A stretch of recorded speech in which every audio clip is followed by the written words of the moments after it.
Or is it just the art, PE, CTE, those aren't required?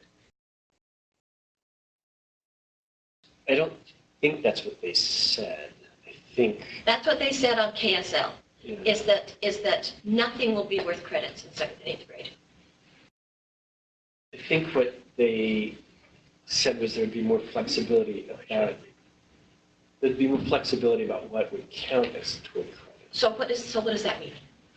Well, what it might mean is you could teach Utah Studies in a trimester and count it, or you could. But you would still need to take Utah Studies, or no? I don't know. Morning. How are you? We'll find out. Can you get that clarified next time you meet to us about it? I know that Jordan District's board is talking about it and interpreting it, but I would like to know exactly what the state board. Yeah, I'm sorry, I don't know. I should know. I try to avoid. Yeah, unfortunately, it's affecting us. So Right. I've got world language students that are registering in the next couple of weeks, and they don't know what classes they have to take. Right. At my school, the people who are in the dual immersion who are coming into 7th grade have been told, and they've already registered, but they've been told that they can opt out of Utah Studies so that they can take choir. So. Okay.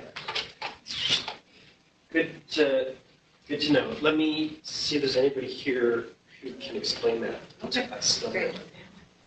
Hey, Scott. Ben, how you doing? Good. I haven't seen you for a while. It's been a crazy while. Yeah, For sure. I'll bet.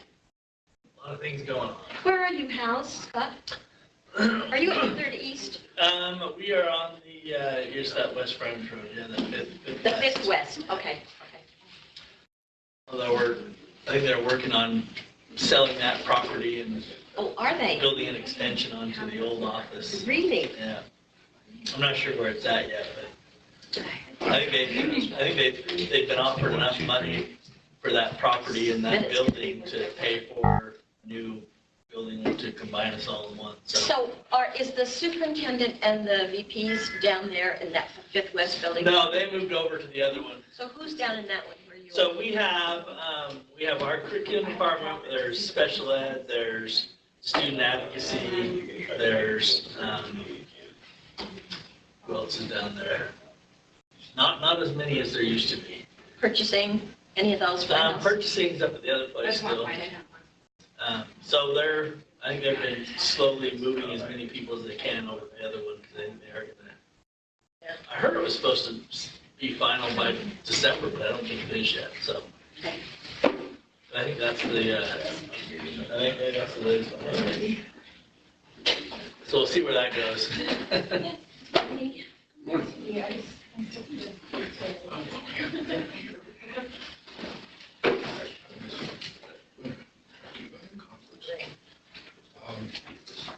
The gentleman was seen TV last week.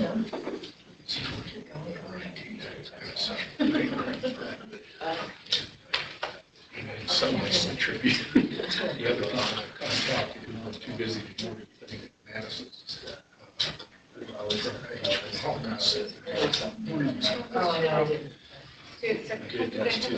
But anyway, the Madison's, I've got to contact this week.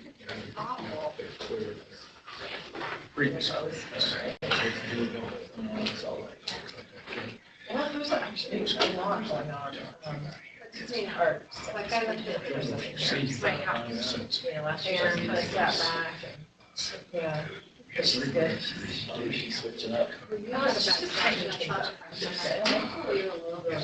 Yeah, it's just kind of bringing things. And I spoke to him about that. Everybody's on fire. Every day. I have an experience. It's my country, but I didn't go a little bit. Very excited. The opposite direction. Good, how are you? Well, we had for 5 or 6 years, solid extension. He's a national trade union. Hello, how are you? Good. Very Slack. He has the We had a little Briscoe in there about 2 years now. very active. state. Cody's there. It's interesting. And then Have left, and then we had kind of intern one senior man for a year, and she was It's great. been very interesting to learn. He said, he said, well, it's not, you know, so. Usually, So it's, I think we're taking a couple steps backward at some things, but it's fine. It's just- send him, thank you Chris, for the meeting. He returned. And then, And he said, in the case that I might do something. That's it. Yeah, thanks. Do you know who chatted that up? He's a player. Oh, great. He's on the national stage right now, I think. All right, good morning. Pam, we've got, I ran upstairs. Pam had a question regarding the middle school flexibility and the discussions that the board has been having regarding what should be required at the middle school, the middle level. And the courses are still required. They don't generate a credit. It's a little complicated in that regard. But there's, boards need to have a plan in place, local boards need to have a plan in place for if a particular student has to opt out of a specific course based on their IEP or their college and career readiness plan. That's the option. I mean, the implications would be for things like mass exodus from Utah Studies courses, for example, in 7th grade. But those courses are still required. So what about this middle school that said you can opt out of Utah Studies? Well, I mean, I think that's probably part of the question about their college and career readiness plan. And that's the tension, because if you're, for example, if you're in a dual language immersion program and you come into 7th grade and you need to fill your schedule with a course that continues that language development, and there's no room in the schedule, then that's the challenge. well, what if it's to opt out of it because they have the dual immersion in their schedule, but they want the additional elective to take a music class?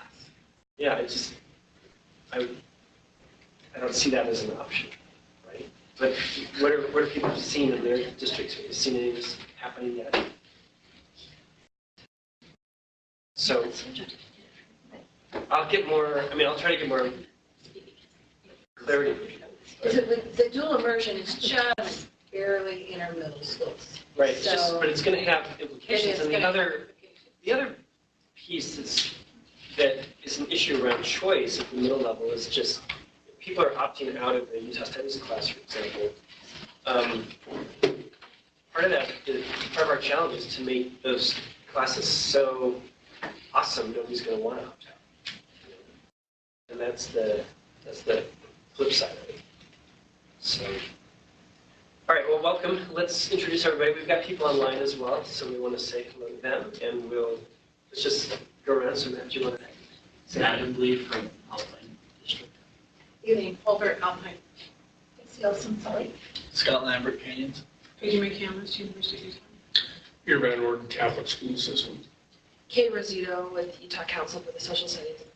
I'm Sue Jordan. Corey Little Nebo. Amber Wright, Algebra. Judy Hillman, Salt Lake, Policy Catalyst for Civics Education. Thanks for being here. You all know Esther, my nominal assistant. And who do we have online? And online, Jenna King, Axel Ferguson, and Axel. hi, Axel. And then just a Toole County School District. Right. So welcome. All right. So we're going to talk about Hamilton, the letter writing opportunity for Hamilton. We're going to look at some survey data today that is pretty interesting. Put a survey out last week. to teachers and talk about that. We have an opportunity to have a civics conference. We've begun to have some conversations with some of the people here around a conference to be held in June. We have to kind of think about out loud about what that would look like. We'll talk a little bit more about standards implementation, and you have the elementary and secondary standards in front of you because we're going to kind of brainstorm some ideas around maybe some sample unit creation that we can support. I want to talk about edX and other possibilities, MOOCs, other courses that are out there that might be interesting professional development for teachers who are already licensed, and then get any other updates from folks. Do we have any, I know that Corey, you wanted to talk about the federal grant possibilities that we've been talking about before. Any other, Kay, you want to give any UCSS update? Just think about that. Okay. Anything else that we need to Can I just mention this real fast before we start? Yeah. I passed a copy of this out to everyone. This is some of the offerings from the National Humanities Center, which really are fabulous. The first page is primary documents, and so for each of these, so it's this page right here, each of these has scores and scores of primary documents that go with that topic that have already been vetted and put on here, and it's a great place for teachers to start, especially in the new U.S. history course. That are really good. So the next one is lessons that have been put together. So with all kinds of great stuff in them. And the last one is, which I didn't print off, but the last one is they have a series of webinars that, especially for high school teachers, are excellent, done by nationally renowned scholars, and just really good. Everything is free that they do, so it's a great resource. How did you come across it? I'm on their advisory board this year, and they asked me to publicize it. So I really had never heard of it before until I went back there and was trained on their stuff. And it's, wherever we're starting with our new core and materials and resources for our new core, this is a great starting place where it's already a repository of a lot of good information. So is this connected to the National Endowment for the Humanities? No, it's very different. It's Something very separate. different. Yeah. Have other people worked with this group at all? This resource? Peter, you have no guess? I had never heard of them before. Yeah, and then you got on their advisory And then I board. was on their advisory board, and I can't believe all the good stuff there is. Yeah. So when we do our primary sources grant this summer, this is where we will start.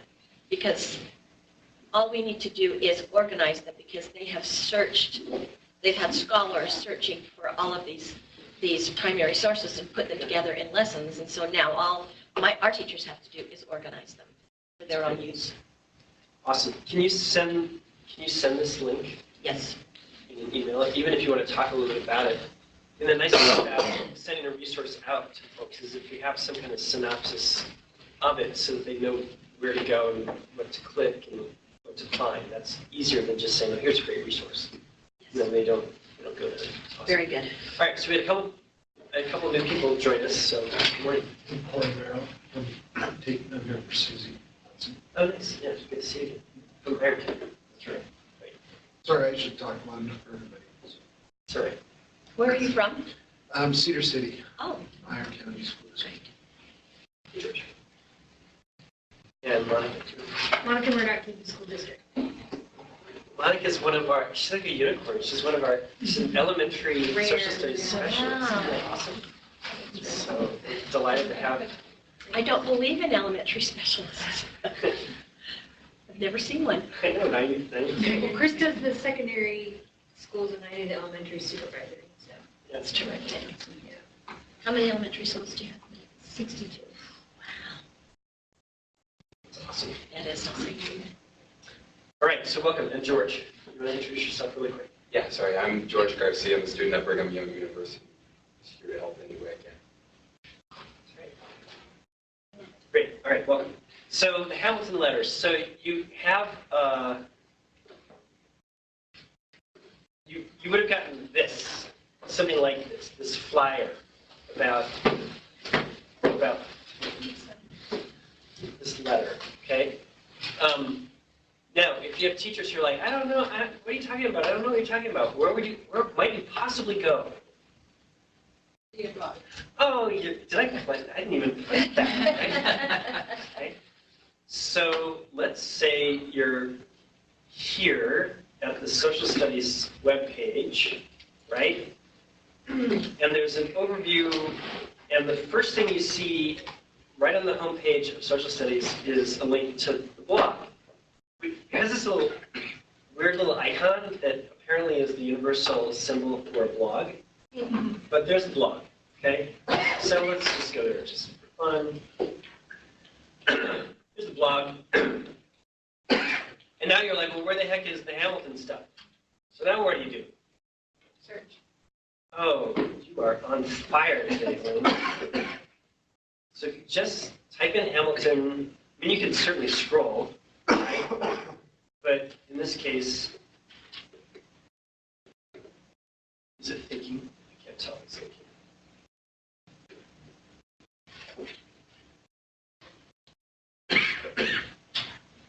All right. So right here, students can win a ticket to Hamilton and Impact Utah. Okay. So we'll just click on that link because it'll give you more info, and there it is, right? So it's coming. Here's this letter writing contest. It's for contest for 9 through 12 students, and they just go here to the contest entry. I've had a lot of teachers ask me about possibility for 8th graders being in that, since that's kind of a time period they're doing more, or is that been decided that that's not? It's all about the age for the musical, the content of the musical. That's the issue. So it's arbitrary. The matinee is only for 11th graders, so this is at least expanding out 9 to 12. Okay, so no, that's the short answer. Okay. So here's the letter writing contest, and they just, you've got the rules, and you proceed to the form portal, and you go to the submission form, and it's really pretty simple, okay? There are a couple different performance dates. You put in your information, you decide who you're going to send your letter to. Is it going to be to a senator or representative? Based on your zip code, if your zip code is in Salt Lake City or Salt Lake County, then Salt Lake County reps also pull up as an option for you to send the letter to them, right? So you select, then the drop-down gives you every senator. Right? So the kids are going to select the senator they're writing specifically to, and they write the letter, and guess what? It's all randomly selected. As long as they have done the bare minimum of not just saying, I'm writing because I want Hamilton tickets, period, then they're going to be in the mix for a chance for a ticket. And how many are they choosing? 1 per senator. 1 per representative, 1 per. So, I mean, if you're smart, you're like, okay, well, there are more constituents for a senator than there are for representatives. So I'm going to, right, so I'm going to select the representative because I got a better shot there. You only send 1 in. Do you see? That's how that would work. The idea is that then the representative meets the student student goes to roll call, gets their ticket, and they're sitting beside their representative at the show. That's all they have to do. They go, they say, hi, Senator, I'm in your district, and they watch the musical. Okay. So the schools that were on the list for the Title I, are they still involved in being able to create those? Yeah, that's a totally separate thing. Totally separate, okay, good. Are you going to talk more about that, though? Because it's February, and that's in May, Right. and we would really like some information so schools can get busy on that. Yeah. Me too. I know that, but I've got some matches to light a fire. I know, right. So let me tell you, the issue there is Gilder Lehrman is the organization that is handling all of that. That's who's doing it. They have a staff of like 3. And they're doing these kinds of things all over the country. So they're doing matinees right now in San Francisco or Chicago or wherever else they have the show running. They're not even really too worried about us here in May for one performance. So we're trying to push and prod to get the next email out that they said would happen either in January or early in February to the principal to say who's going to be a teacher, and then they can get to work on what they need to do. The idea behind the matinee is students will create some form of performance that they will be willing to perform. But if you backtrack it, right, if May 4th is the event, kids need to know that they're performing.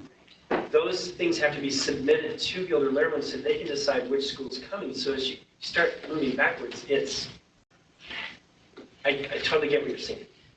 Okay, all I can say is Tamara Burnside, who's the staff person here, who's the point person for working with Gilder Lehrman, is constantly asking them to please get the word out to schools so they know.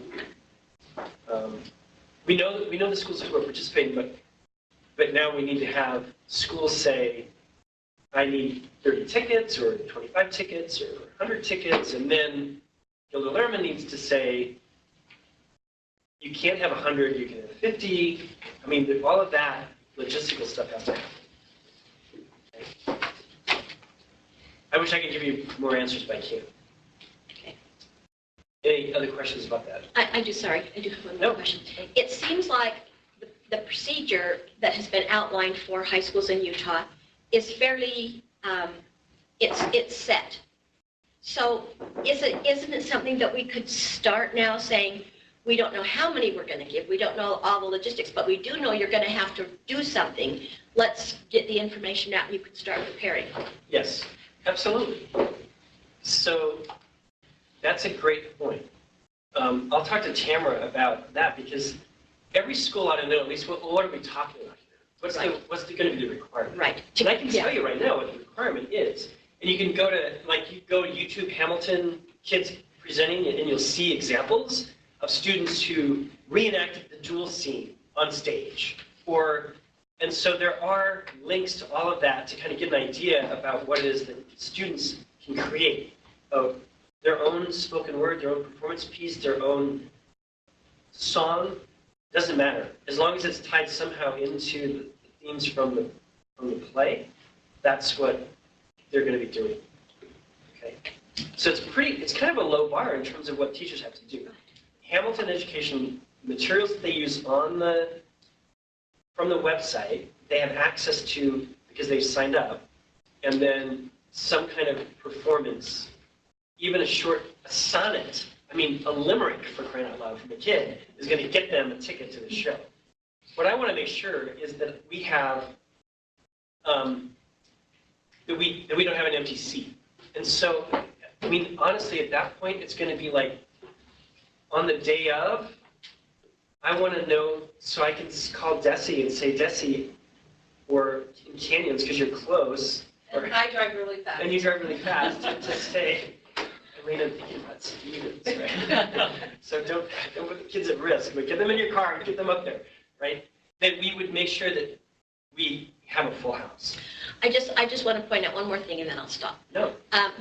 That students are going to be preparing for this at the same time they're preparing for AP tests. So the sooner we can get them working on their little presentations, the better for them. Yeah. And they can do it, honestly, they could be doing it now. Yeah, I mean, we they just really need to could. tell them what to do. So if there were a flyer that just said, start doing this, Right. and then we'll tell you the details later, that would be helpful. All right, awesome, great. Consider it on my to-do list. 1%. No, several, no.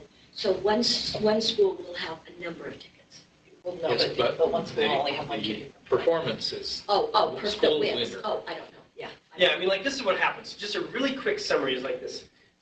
Desi's the classroom teacher. She's got 30 kids in her class. They've all been learning about Hamilton, and they've all created something. Maybe 3 kids are doing this little scene, and a kid has, and all the kids do their thing maybe at their school or just in the class, and the kids vote on which one they think is the coolest, right? That's the one we're going to send to Gilder Lehrman and see if they make it to be on stage. So there's going to be like 12 schools represented with a piece on stage from this group here. And this piece can be any kind of short performance around, connected to Hamilton. So we'll put that flyer. I mean, that's simple. That's Yeah. information that the teacher Yeah, it would be needs simple to to know. start. Right. Yeah. Yep. Okay. And I'll talk with Tamara. I don't want to step on her toes, but I'll talk with her about how to get that out to you guys. Okay. And it's still just their Title I schools, right?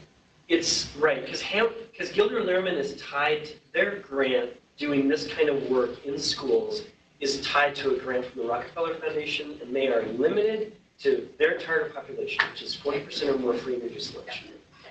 Okay.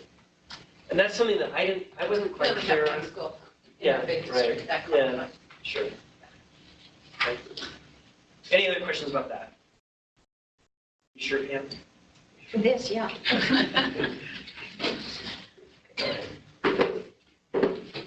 All right, thank you.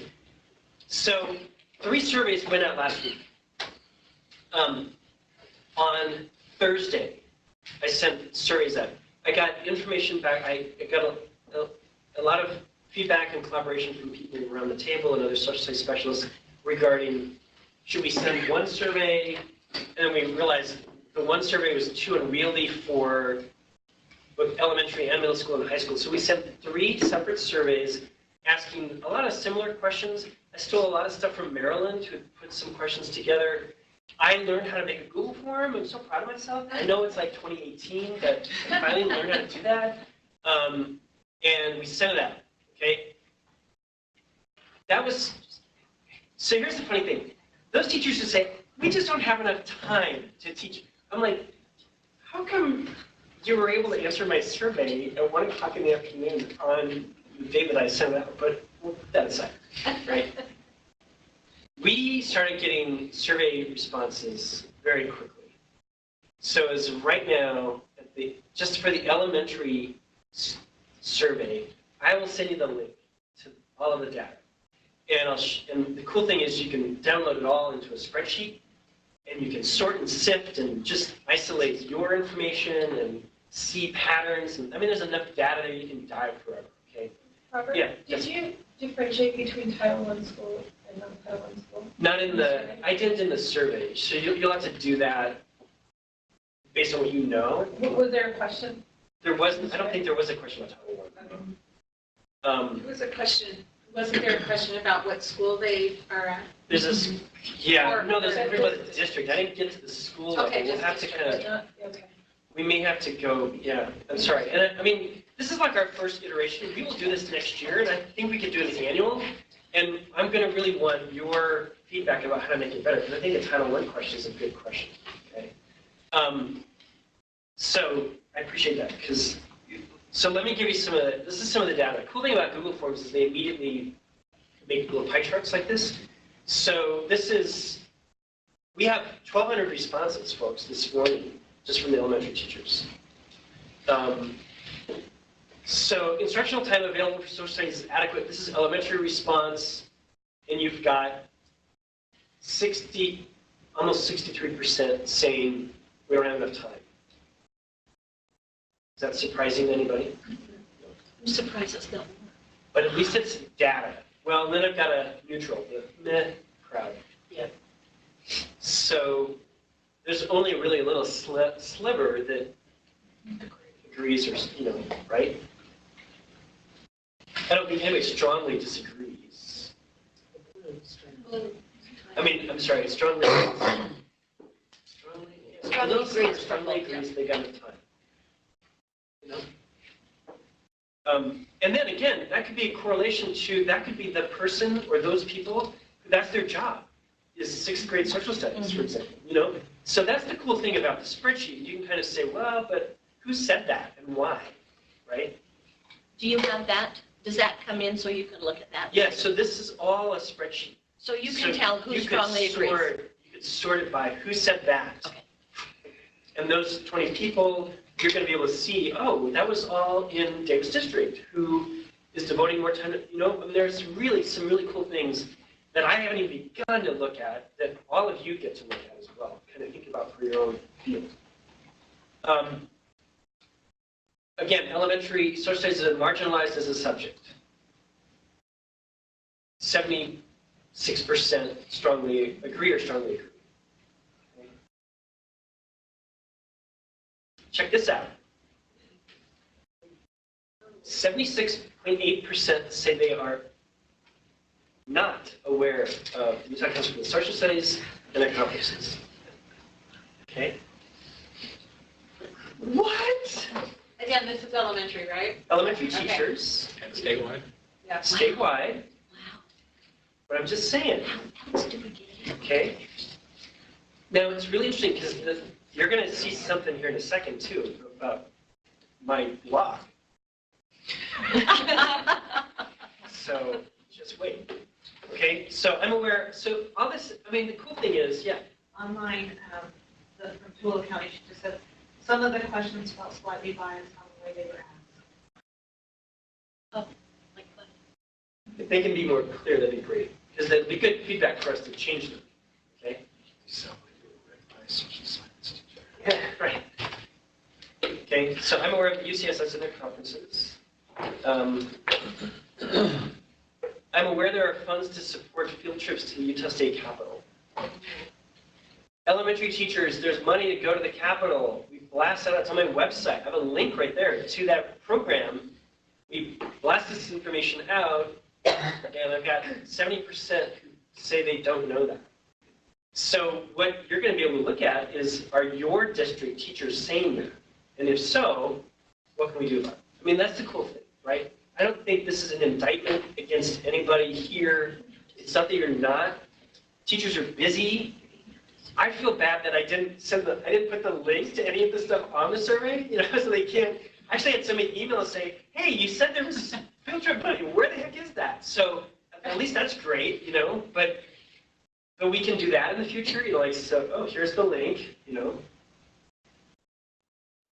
I'm aware of Driven to Teach. This is a program that sends teachers, it's a specific Utah program. It pays your way to go to Colonial Williamsburg. It's awesome. 75% are completely unaware that we have that program. And as far as I'm concerned, I don't think this is a mistake this is a pretty simple statement. I am aware of this. Not even I've participated, just I'm aware.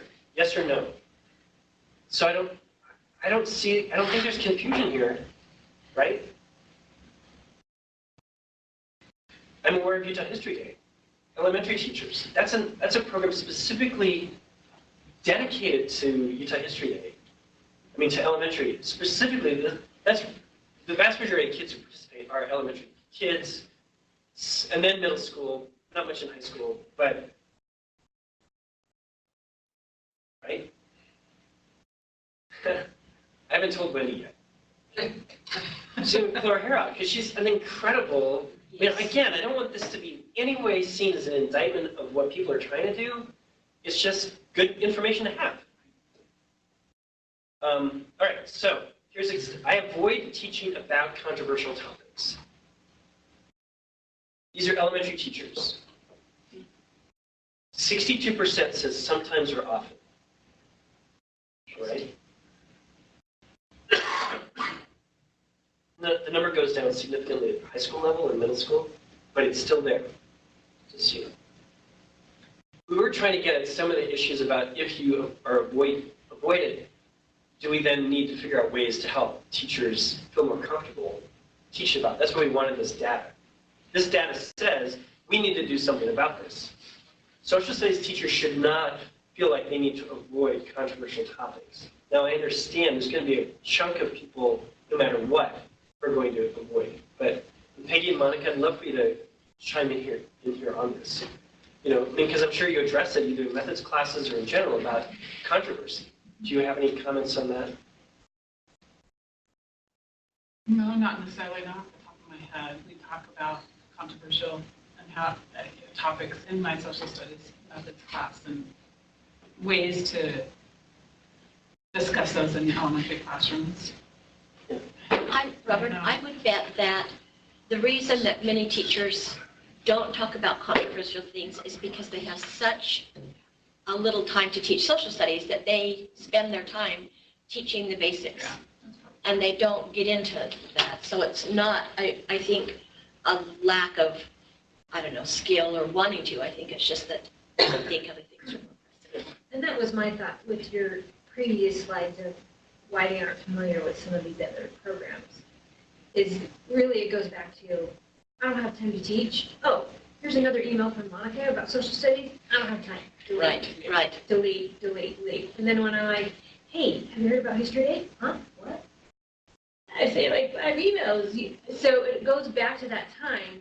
And if it's not a priority for teaching, Yeah. it's off the way. Quick.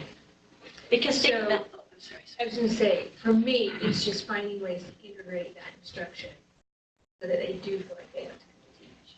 So think about it. The people who are responding to the survey are generally people who we sent the survey to via email, the ones of us here and whoever you sent it to, who are also the same people who are informing them about the NCSS or UCSS conference and History Day at Driven to Teach.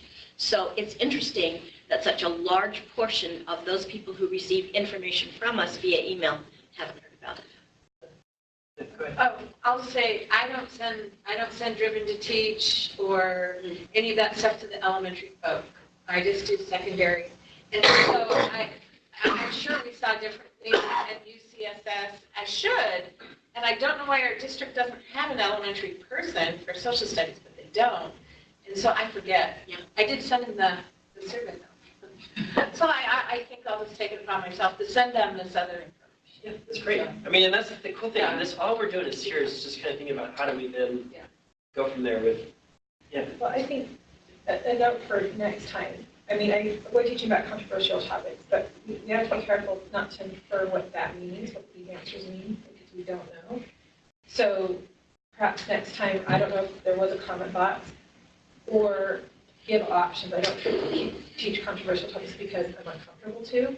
I don't teach controversial topics because I'm told not to, or do you know what I'm saying? Right. There's got to be a sort of a range of overarching reasons. Yep. Then that would give us more, I think, direction into, where we need to sort of.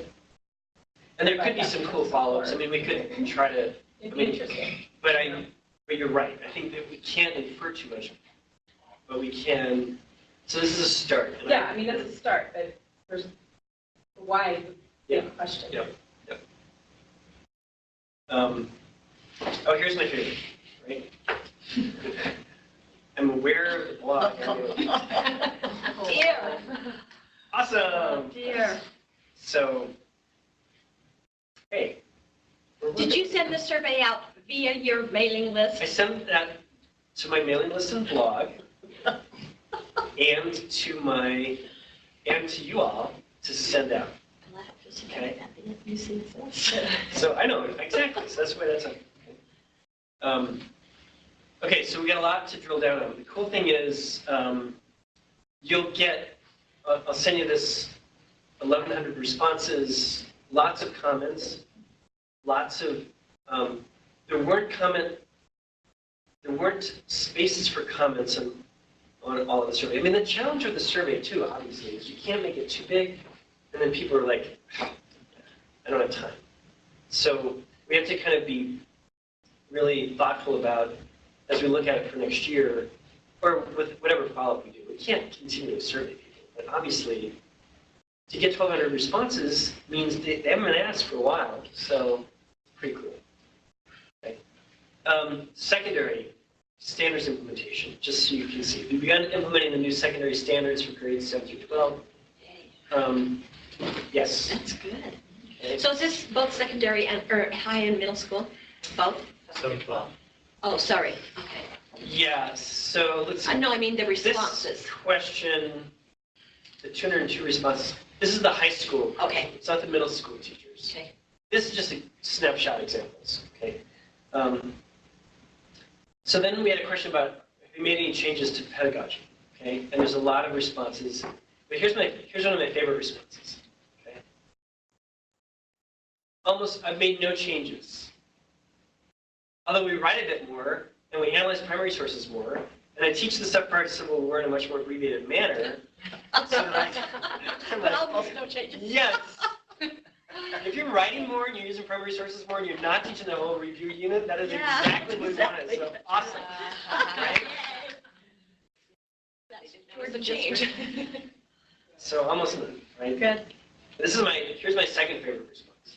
Now these are also just plucked out. These are not representative. Right. Most people either said no or they said, yeah, we're doing a lot more analyzing primary sources. Okay, but here's my other one.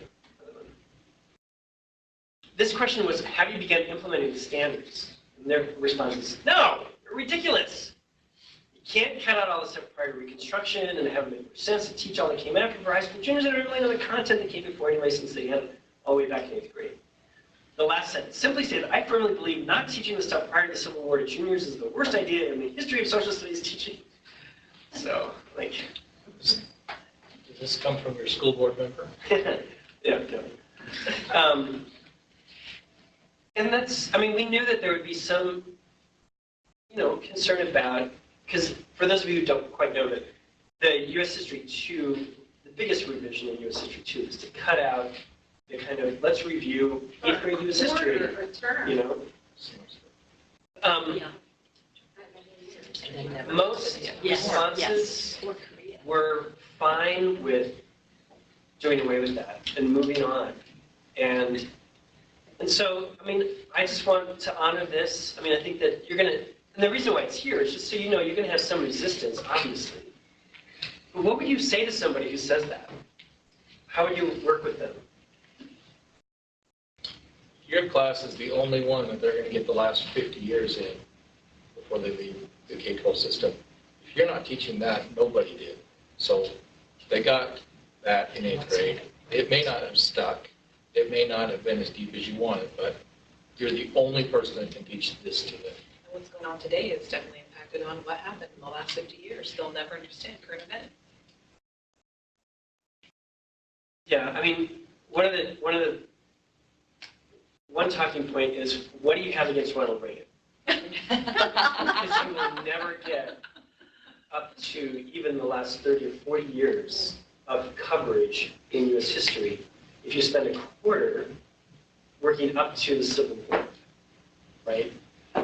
Contextualization, so then it's about context, and you have to work with teacher looking at Supreme Court cases or looking at new federalism or looking at whatever the unit of study you're wanting to look at.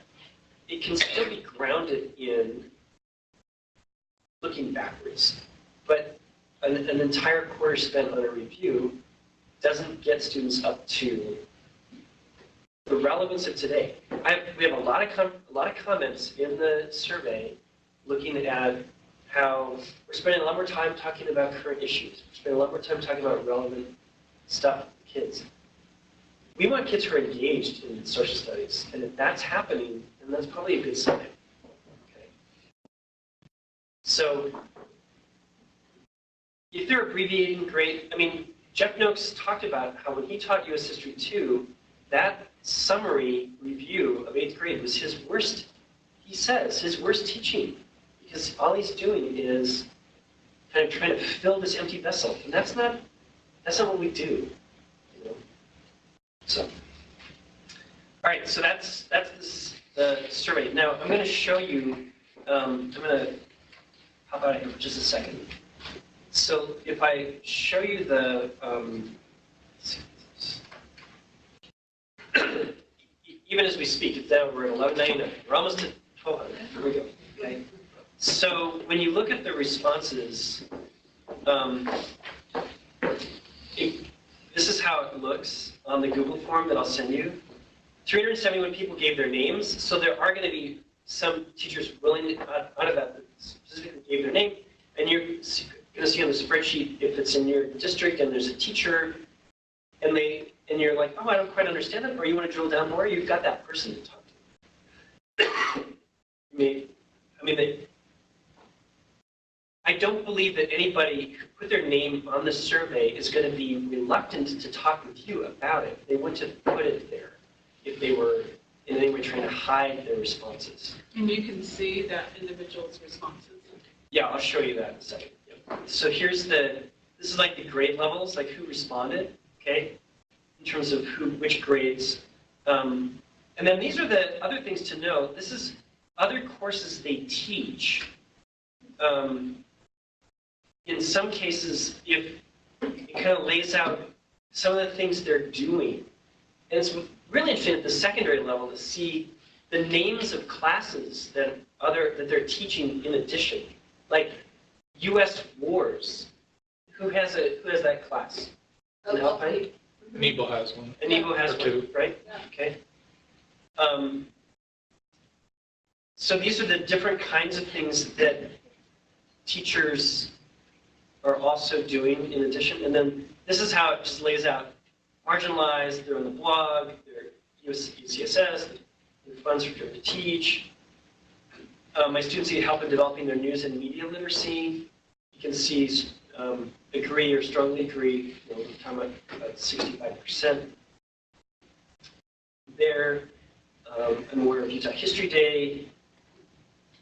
A lot of them feel confident in the use of recent and emerging technologies in the classroom.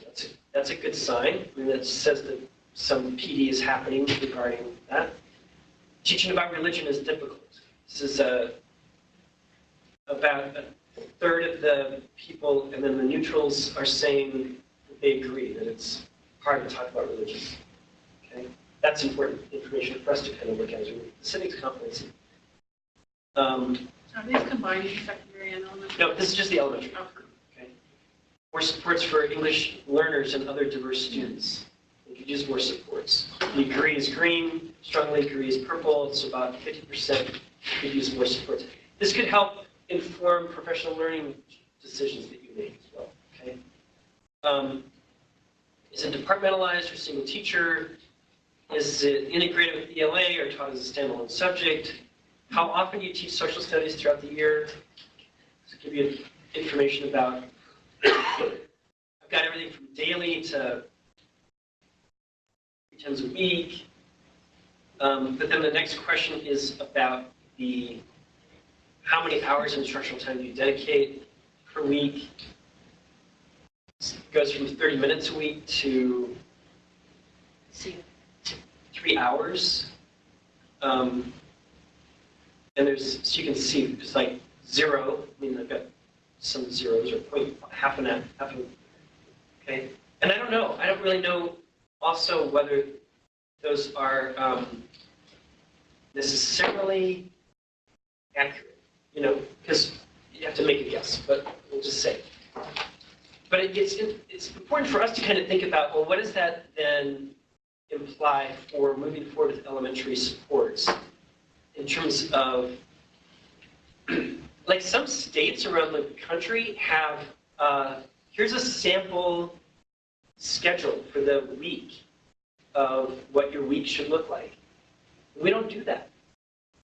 Do you guys do that at the district level? Do you say, here, you should allot 30 minutes a day for social studies, or? Not for social studies, for language and math. No, it's scripted in our district to that point. Yeah, we have it in our district, but it's not very often followed because there's no reporting standards for social studies. So the default is, we'll do a little bit of social studies if we have enough time, but it's not taken very, So what might be interesting would be to look at the responses that NEBO teachers made and the responses they made to that specific question. And compare that to Jordan teachers and what they, how much time they devote. If there's not an allocation in some kind of master's, like here's a sample calendar for what the week should look like in Jordan, but you do have one for NEBO, does that have an impact on the actual amount of time taught? You know, I mean, those are the questions we can look at. is this going to be open for a little bit longer? Because I'm in the same boat that I didn't get it to my elementary teachers very thoroughly. I sent it to a few leads and things, but It's I'd open. love to. It's going to stay gonna open. stay open for a There's no while. reason not to. There's no reason to close it. Okay. Yeah. I'm just curious as to if it would be close time.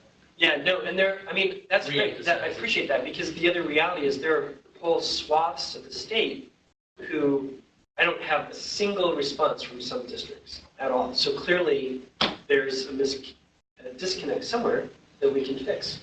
Okay. The other thing is we can, if there's a definite question that's absolutely missing still, and we need to add, we can add it. It just won't be answered by the first 1,200. You know, Robert, what about something like, what would you like your district to help you with in social studies? Okay, well, Yeah. I'll show you. We did ask about Did you ask professional that? learning, so Okay. we'll get down to Okay. in a second. Okay.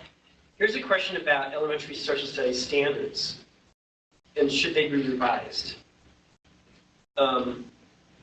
And about, as you can see, about 35% agree that they should be revised.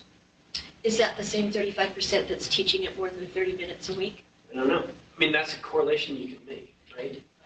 There's a lot of them that are like, eh. Here's the next question. I believe revised standards will promote more frequent social studies teaching. Oh, sorry. Somewhere.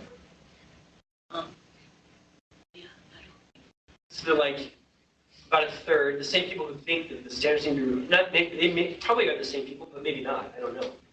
But you see, a lot of them, their responses then about potential elementary standards revision.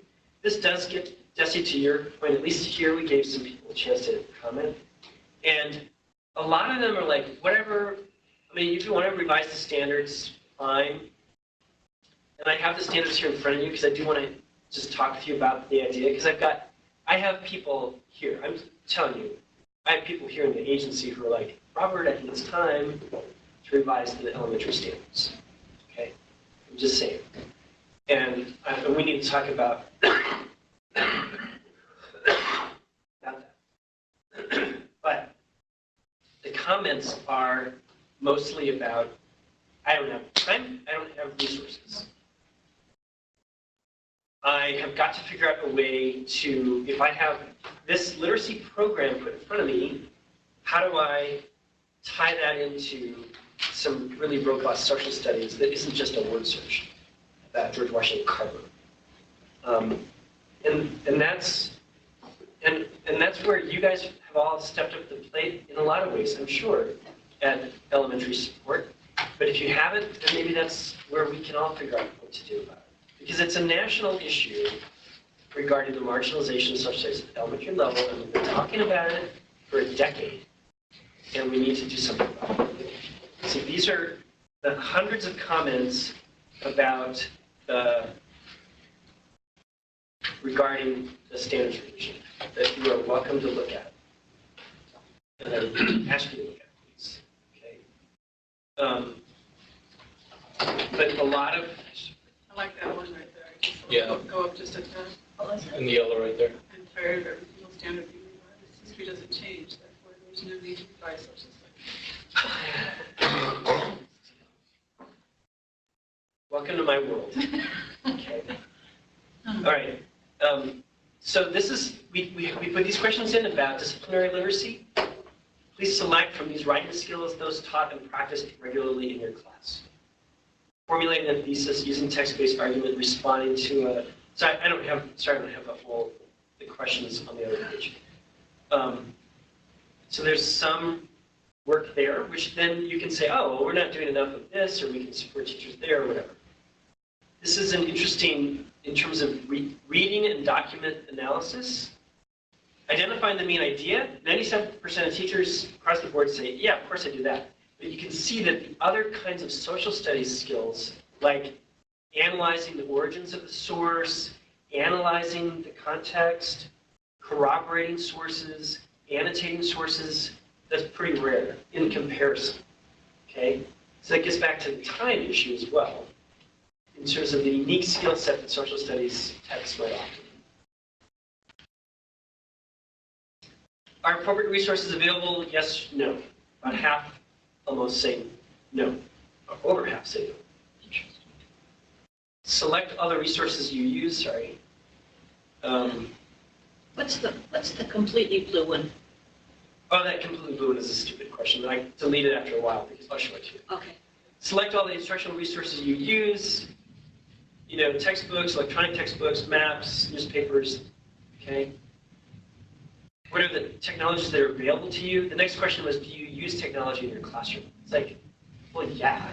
So I just got rid of that question. After about 50 responses, I'm like, that's a stupid, that's a throwaway question.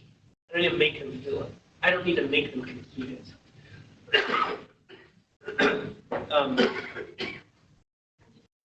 But, you know, these are, again, responses that you can take a look at. These are the types of technology they use in their classroom. And then, is social studies specific professional learning available to you? And 60% said no. Wow. The elementary level. They didn't know about PCSS. Right, okay, right. Here's all the different social studies PD that you've done in the last 12 months. Did you attend a conference? Webinars, online courses, book study, college board, things like that, right? And then here are the comments about professional learning, including any requests or recommendations. So that gets a little bit to what Pam was asking about in terms of what do you need? So like the fourth one down, I know I can go, but it's not a priority. I know we can teach social language arts using social studies, but I haven't seen materials that are coordinated to do that. So if you've got, you know, you're an elementary teacher and you've got all those preps, it's going to stay over here on the side unless we help connect the dots. So that's a challenge.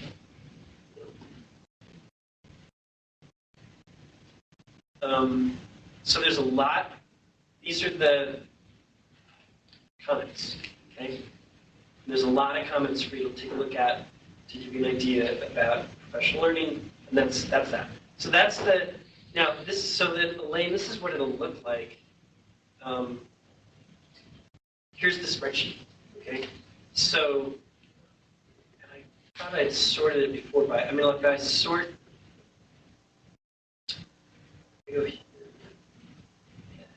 I don't want to screw this up. I'm bad. You can easily sort it. You can also download this. If you go here to File, so you'll have this link. Here's what happens with Google. Just so you know, with Google. So here's high school. You go here, and you can view the responses in the spreadsheet. Okay. So here are the high school responses. 200 high school responses. And so then you can go to File, and you can, which one? Download as. Yeah, it's download as, right? Yeah, there you go, thanks. So you download as, and you can download it as, if you're more comfortable with Excel, you just download it as an Excel spreadsheet.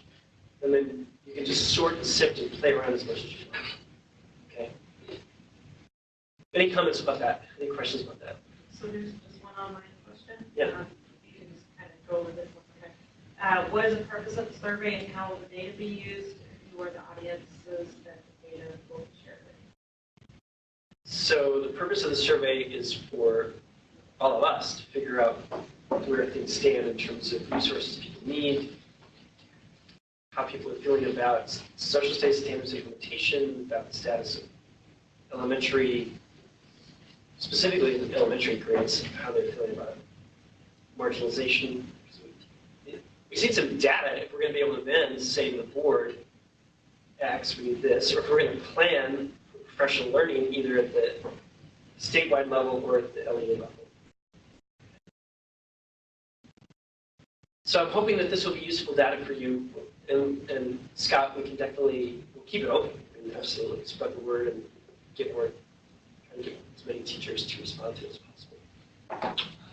So the question in sharing that, there's two options. One is you share that with people using that URL and it forces them to make a copy so they don't mess up everybody else's. But then they don't get any updates as more people take the survey.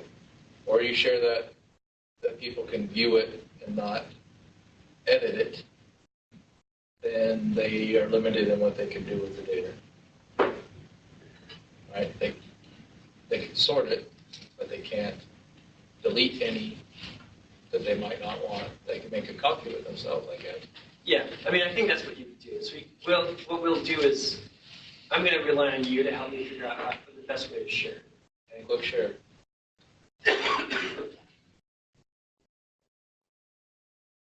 So let's go to the,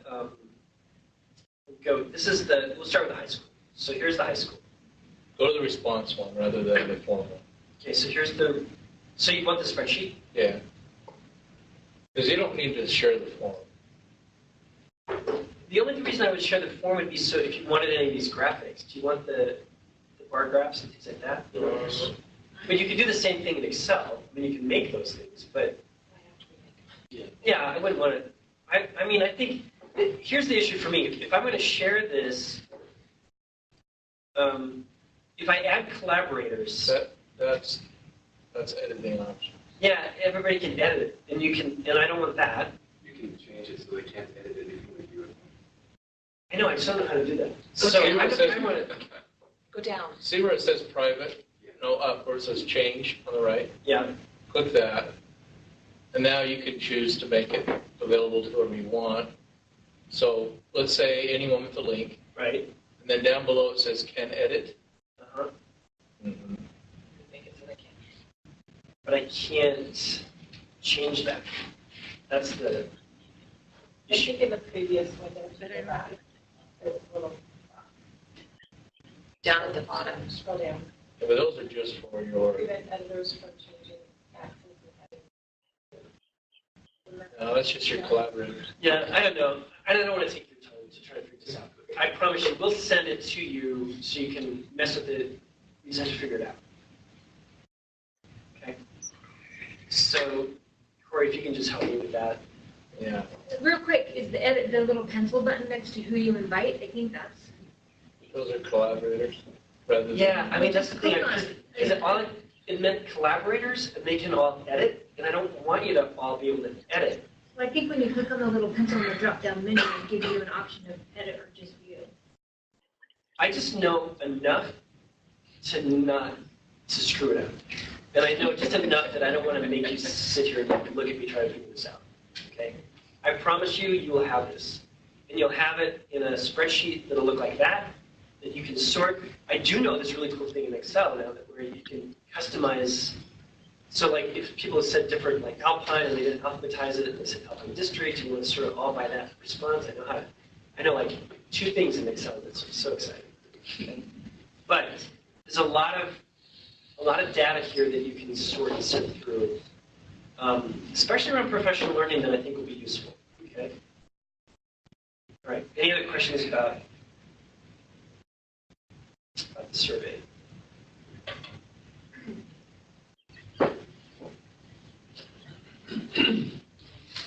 Okay. So let me talk to you about this idea about a civics conference.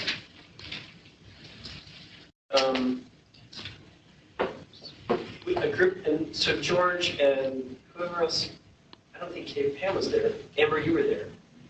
Elaine was there. Chris is there. Chris Hall was there. Some people came together based on so from our last social studies meeting, we generated a small ad hoc group of people who came together, and we met to talk about a conference to be held in June. The Commission on Civic and Character Education has allocated funds that would support a conference that would allow teachers to come together and talk and learn more about effective ways to teach and promote civic participation in their classrooms. And learn specific skill sets like talking about controversial topics or engaging in productive and civil dialogues. How do you have and engage in helping kids develop the skills around dialogue and talking about hard issues, maybe even understanding about fake news and media literacy. So there's a number of strands of ideas that the group generated. So what else do people want to say about that first meeting?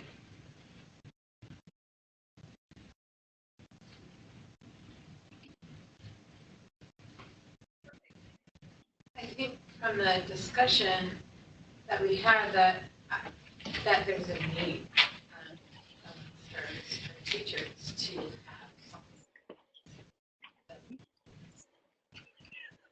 So one vision is that it's just one day in June, because it's hard to get and it's hard to make teachers attend something longer than that, for one. There are lots of other options for teachers for an extensive opportunity. For example, how many of you know about the Huntsman Seminar on Constitutional Government, that every year is a week-long, intensive seminar on civics, and it's amazing, and teachers can get a stipend to go. And Jane Nelson from the Hinckley Institute is begging me every year to try to fill it with 30 teachers. So we've got that. But a day where we can spotlight successes, people who are doing amazing things, and also have strands looking at, there's the Circle report, the Guardians of Democracy report that came out that talked specifically about 6 proven practices regarding civic participation, things like a really strong curriculum and engaging kids in current discussions of current events, and simulating democratic practices like having active and robust student governments or Meet the People projects or things like that.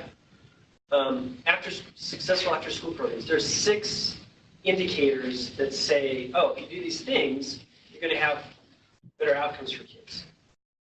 That modeling a day on that with the speaker and then with breakout sessions, so we can both celebrate what good is already happening. You know, mock trials, law-related education, Utah History Day. There's a lot of good stuff occurring. And we can celebrate those teachers who are doing it, maybe spotlight what West Jordan Middle School is doing to their 8th graders, or with We the People, for example, or whatever you guys are doing, you know, Utah History Day, because it's great, but it's like little spots of heat, and we want to spread the fire. And so the idea would be that people would come, and then the session could be learning more from those teachers about how they might be able to do that in their classroom. And that's one idea. So talk to me about that vision of 200 or 300 teachers attending. Do you feel like we've got a budget from the Commission on Civic and Character Ed of roughly $50,000 to put this on. Okay? Yeah. Well, this has been done numerous times in the past. Might be good for the committee to see the programs for past conferences. I've been to 3 or 4 of them within the last decade. So they've done these before in the Civic and Character Education Commission. I'm sure you've been to one. Right. And so those seem to be effective models where you have a speaker and several public officials who also come in and address the teachers about involvement, and then breakout sessions with different groups. I mean, I'm just saying, there's a model there if the group is looking for models of what to do. And they seem to be well attended, the ones I went to. The last one, I believe, was at the Southtown Mall, whatever it's called. Right. It's been, a number of years ago. Yeah, it is. All right, so what do you, comments, ideas? Yep. Just looking at the survey data, it looks like there are a lot of people who would be interested in this, but who wouldn't be able to implement it because social studies is already marginalized and they do not have enough time to teach it. So what could be done after the time to help them actually go back? Yeah, I mean, I think you raise a great question, George. I mean, a lot of studies show that the conference in and of itself isn't enough. We don't then follow up with the plan, which is why, for me, the idea of, all right, if you're going to come to it, you're going to have sessions with people who are already doing it. They're already practitioners, so that you can learn from them and have a touchstone. Like, for example, if you're going to do We the People, that's a really powerful program. Kids learn a lot about the Constitution in 8th grade. It's pretty awesome. We do not have a lot of schools participating. Okay? Yeah. What if you didn't spend $50,000 on the conference and you focused on several of the schools who were doing We the People in middle school or high school, and then gave teachers a stipend to run it the next year in their class? Well, the problem is Could you give some of the money to teachers? the challenge is we're working with the commission that wants a conference. Right, do the conference, but have one session be West Jordan Middle School and I don't know who else, and have them talk about how they did it, what they did, and then offer each teacher $500 to help them with the preparation, the stuff for the next year, and then they have to do it the next year. I mean, offer them the cash. I don't know. I mean, is it cash that's stopping people from doing it? Is it, you know what I mean? I don't know. I think it's a whole lot of work to just We the People. It's a whole lot of work to do We the People, but we see the results from it. We see how good the kids are doing with it. If we pass that information on and say, here's just a little seed money for you to pull together your curriculum, collaborate with your language arts teacher, and it's just some seed money. I know teachers who would do it for money. Well, we're looking at a budget of a stipend for even for attending the conferences. So maybe I think they should have to do something else. I mean, but I think that would do a lot to encourage people to be more involved. Yeah, Judy. Well, just a couple of thoughts based on what I've heard here today. It might cover your idea to, one thing we've talked about is during the lunch of the conference, having the lunch sort of launch a recognition program, which could have funding attached to it, award money for teachers who are going above and beyond. Bill Spence comes to mind. Teachers going above and beyond and sort of seeding an awards program that then runs for the next year. So that was one idea, but I think the other idea for this conference was to try to bring in experts around the country, say from Tufts University or Stanford or Brown University, who really thought about the pedagogical challenges of teaching civics, especially in institutions and states where funding is really limited, or where the attention that's given to social studies is constrained. So the idea was maybe to look at some national, bring in some fresh air and some fresh ideas.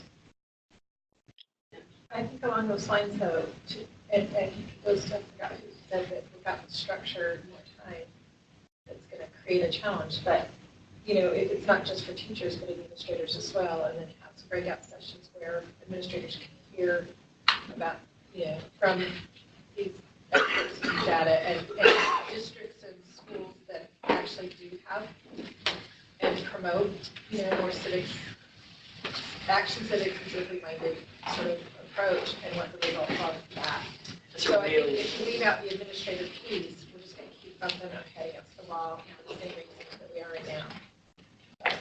That's a great point. I mean, I think that one of the things that obviously, they wouldn't do what they do in West Jordan with people. They didn't have the support of the principal. So maybe there's also one of the awards piece is going to be looking at that kind of administrative support. Because those teachers in the elementary grades who feel like their principal supports their choices about what they're doing, they can do it. Either they have to be subversive about teaching social studies at the elementary level. I think that's ridiculous. But that's what just happened. There's about 3 or 4 states. It started in Arizona. Kansas also has this model of celebrating civic centers of excellence, and every year identifying new schools to bring into the fold, kind of like blue ribbon schools, or this idea of schools who are. It's a feather in the cap for a principal to be able to say, you're a center of excellence for what you're doing with your kids regarding this program, or your Utah History Day participation is the highest in the state. Congratulations. I think you're right, Jesse. We've got to think about that administrative level as well. Whether administrators would come to that conference for the day is also the challenge. Even if it were the luncheon that they came to. Well, if there was golfing involved in the morning, they would. Robert, one way to get them there is if at their curriculum directors meeting that they have monthly, or if whoever conducts that meeting were to say, this is going on, we would like 10 of your principals to attend. Could you please select some and send them? If the word comes from them, they'll do it. Right. Monica, you've got 62 elementary schools in Davis. Are there 3 that out of those 62 where you're like, you know what? They're doing some cool stuff. That teacher who wrote that opera about the Gettysburg Address is awesome. Or, do you have things that come to mind that? Sure. There's schools that have their little program or their little pet project that they do. I don't see a lot in civics. Yeah. They're in 6th grade, they'll be lucky to get past the Renaissance. In civics, most. So, which is sad, right? Well, the Renaissance is awesome, but yeah, right. So that's okay.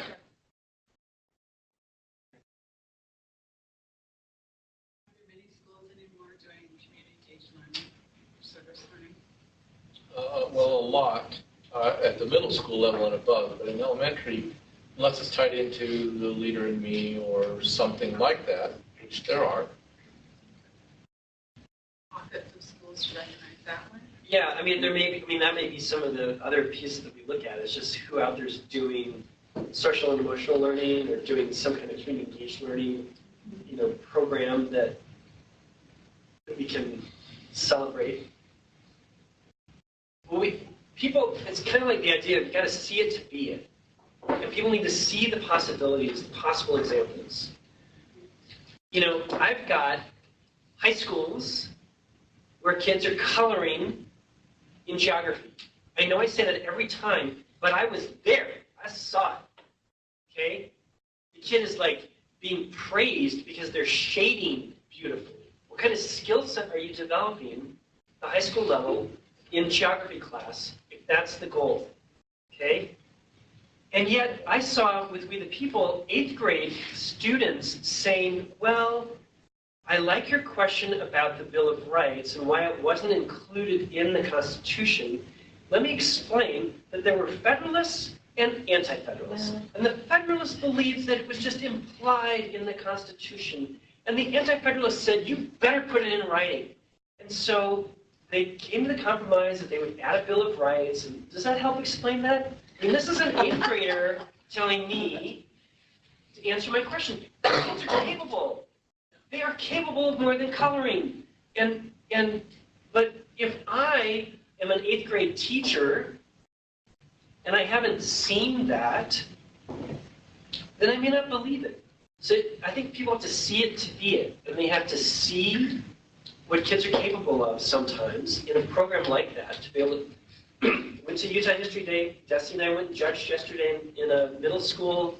The kids went up to the hill and Wendy had put out, panels and websites, and, you've got Senator Knudsen going over and meeting with his kid who is a constituent who had a whole thing about Branch Rickey and Jackie Robinson and integration of this case, and you've got high school kids who did a whole big exhibit on Harvey Milk and his work in the gay liberation movement in the 60s and 70s. And you've got Eleanor Roosevelt and the Universal Declaration of Human Rights website that this kid put together because she just loves Eleanor Roosevelt. And you have all of these students who are really engaged and doing incredible work, and there's no reason why more kids aren't doing that. And now I've got 3/4 of people saying, no, what is that? I don't even know what that is. So that's why a conference could be a place to springboard and say, ta-da, look, check this out. Let's watch this little 2-minute video of these kids doing X, or have a panel of bringing in 8th graders. Bring in some 8th grade kids to say, what was this like? What was your experience? How do you feel about civics now after having done We the People? That's one vision of it. But I'm hoping that it will have an impact. So what do y'all think? Do you think we're on the right track with the conference? Do you feel like, do you see elementary, I think it's going to have to be both elementary and secondary focus. You have an administrative piece. Judy, I know you've done a lot of thinking about this and work on this. Do you want to throw some other ideas into the mix? Well, what I can do is I can pass out, just sort of based on where Utah seems to be in its challenges with civics, and actually some of the results on here from the survey kind of supported some of this.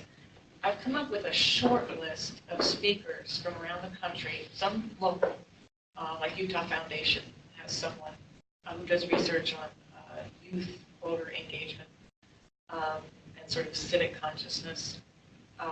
So that would be a cheap, you wouldn't have to pay for the travel and so forth. But I'll pass around this list because if any of you have ideas of other institutions or speakers that should be on this list, this is my thinking about who I think could address some of our big gaps right now in civic learning and teaching.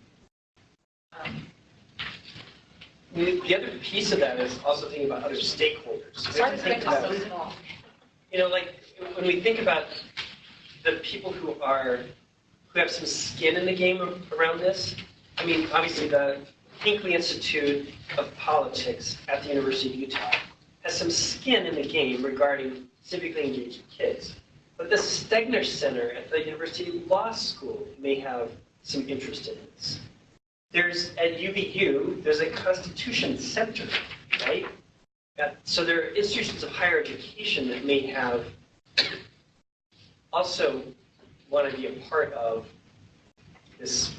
I don't know how active the Bennions, I don't hear as much from the Bennion Center as I used to, which is a community service project at the University of Utah. But I think that there could be some cross opportunities for thinking about the community in general, community shareholders who all also believe that, there was a recent study that just came out talking about social and emotional learning and about kids, if more students understand where they fit in the community, and if they've learned more about how to interact with one another in specific social and emotional ways, they actually are much more likely to vote.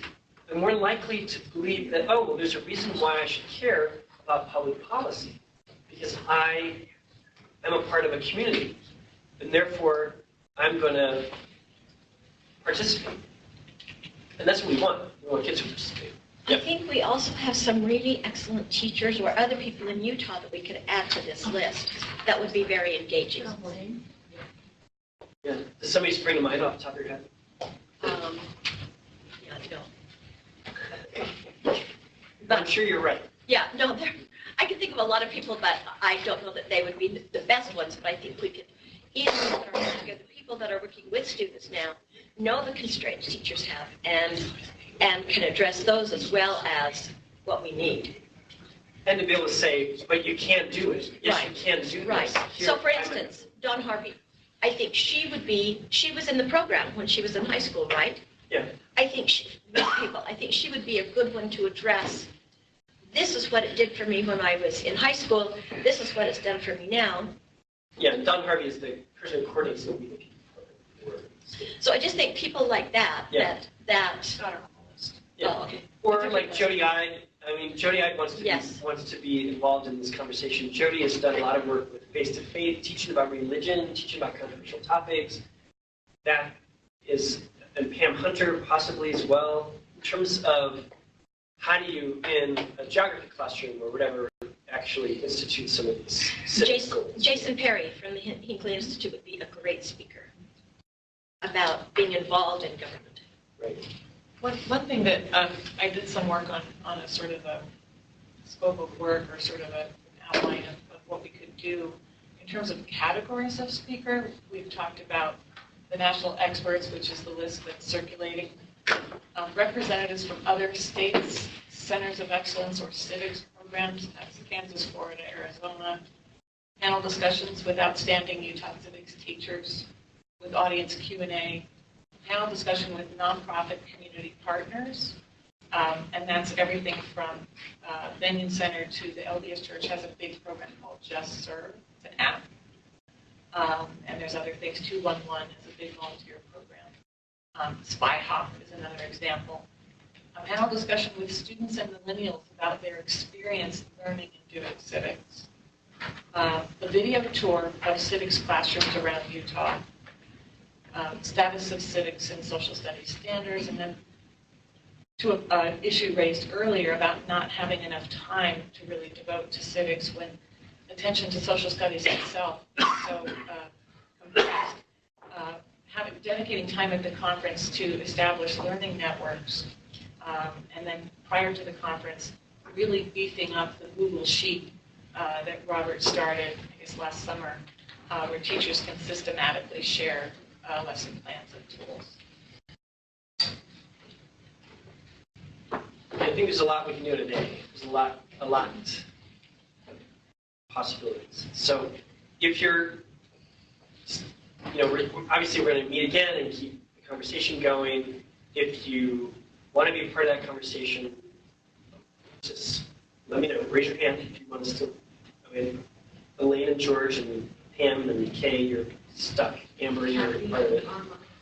That's going to be part of it. Great. Okay, so we'll send another, Peter, so we'll just send another, probably a doodle out. So Esther will send a doodle out for dates of when it'll work, and we'll keep the planning going.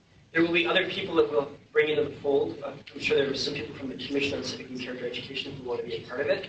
We'll bring them in, make sure we're all in alignment, make it happen. Okay? All right, thank you. Again, remember, this is at high school level. So this is a high school survey that says 32% sometimes or always avoid teaching about controversial topics. High school response. It should not be there. It's at the high school level. And I know that that's a blanket statement, but I'm just saying we need to think about how to shrink that number down. Because we know there are people who just anecdotally told me, I don't want to talk about that. We don't talk about immigration in this classroom because it's too complicated. It's like, well, where are we going to do that if we don't do it here? Okay. But even more support in terms of a positive is that these people, this again is a high school response. I could use support and strategies in order to have civil and productive classroom dialogues about difficult topics. And agree or strongly agree is over a majority of people saying, yeah, I could use ideas about how to successfully not end up in some kind of disaster my classroom. Well, I think that this is really important when you're talking about the civics conference, that while it's great to have these national people, they're not going to necessarily have those every day-to-day things that you can take back to your classroom. And it's great to hear them, and I love having those kinds of opportunities. But I would also, if there are that many people, we need to have something where the teachers can feel like I can walk out and take this back to my classroom. Right, and I think maybe a session where people actually do it. They actually practice the actual, Chris Hall talked about that in our last meeting, that a structured conversation around hard topics with teachers that day, practice it, walk away knowing you can do it with your peers, you can do it with your students. That might be the session. Now, there may be a national speaker who comes in and says, this is the program we've started, here's the results we're seeing, and in our follow-up, we're going to do that. So, that may be the bridge between them, right? We don't know, okay? Again, we've got some national people who I brought this up at our last meeting. I have sent multiple emails to this organization to try to get even a response. What about the fake news? And what about the fake news? And I've gotten nothing back. So I will keep trying, but they do have webinars, and I'll send you that. They also have, and I sent to you, George, as well, a link to a regular newsletter they send out around the fake news media literacy skill set. And they have webinars you can sign up for. So there may be something where we just have some of you learn about it and practice it, and you'll become the local expert if we can't get somebody nationally to come in. Well, if we're looking for another freebie to lower the costs, Jennifer Napier-Pierce, the editor of the Salt Lake Tribune, is obsessed with fake news, and she gives talks about it. So she could be also draw a crowd. That's a great idea. Local talent. Yeah, that's great.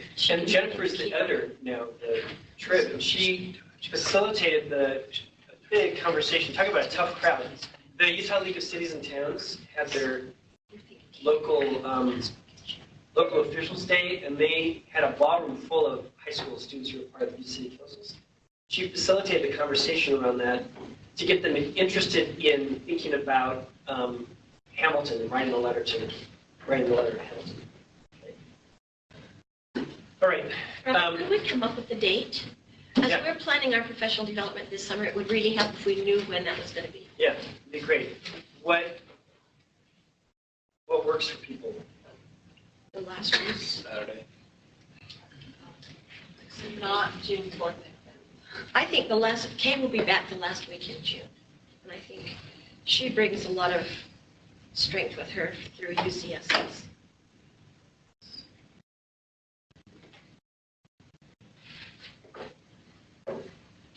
Did you want to pay teachers to come or not? All right, so here's June. What are people thinking in terms of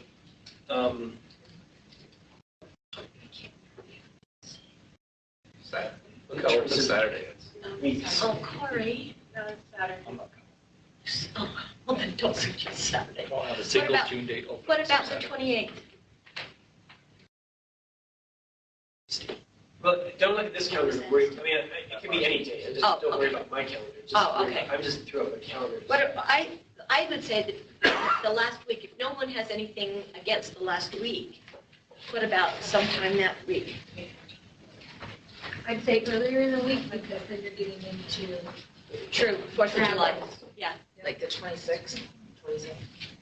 What do you I'd think? rather do Tuesday. Tuesday? So can we tentatively, Yeah, does Mondays. Tuesday, June 26th, tentatively work for people? Yeah, does that work? From your experience working with teachers, is that still early enough to catch teachers before they're like off of No. learning mode? Our district takes the 4th and 5th, and those are teacher professional learning days. And already, there's teachers, they're not mandatory, they get paid, but they're already off, even though barely got the week before. But also, I don't think we can schedule things based on that. You Teachers who are motivated enough to come Agreed. on a Tuesday during the summer, they're there to learn something and to use it. I totally agree. So, It's close to Independence Day, we could jump off that theme. I also like to have a couple of weeks break from school. When it's right after school, you're just so dead. But having a couple of weeks to, end of January, I'm already. Administrators are still on campus that last week. They don't typically go off until July, so we could get They still be on a administrators. contract, so they might still be able to see that as work and go. Possibly.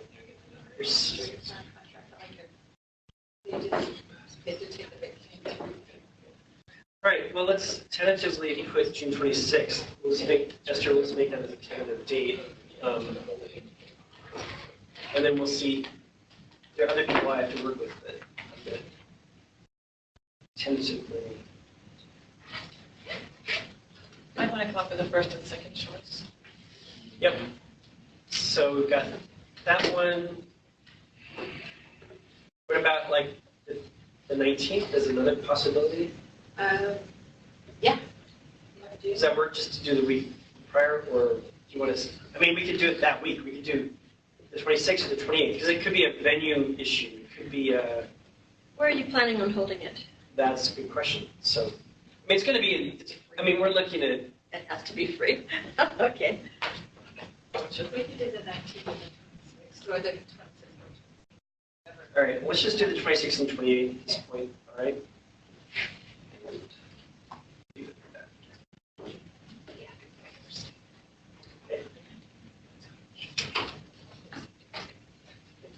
All right, so yeah, we don't, I mean, part of the issue is the location. Honestly, I'm looking at someplace within the Salt Lake metropolitan area. did you, last year when you did the training for the teachers at the Capitol building, does that cost? No, the conference, the auditorium at the Capitol is free. What about those other rooms, because we did do some breakout? Yep, the other rooms are free for us, so, you know. The schools are out of, they're not, I mean, most high schools would be available. Yeah. What about Murray High? I could check into it, I just know that's when the custodians start emptying all the classrooms, and Oh, they start cleaning the carpet. So Yeah. by the time you get into later June, they started the moving of everything to clean in high school. Do you want me to check a high school? Well, we can check a high school, but I do think that the Capitol is kind of a nice venue. I mean, it makes sense for this specific event. How many people? It's very Easier for the civic-ish. governor or lieutenant governor to keynote. True, true. Right. Yeah, yeah. Lieutenant Governor's been involved with past ones. Right. So one of the things that we need to look at then would be like legislative calendars, to see if there's like interim meetings or things like that, or other, if they have interim meetings on those days. Just that avoid third blocks Wednesdays. out. Third Wednesdays and Tuesdays are usually interim. So we can look, all right, so look at the 26th and 28th, all right?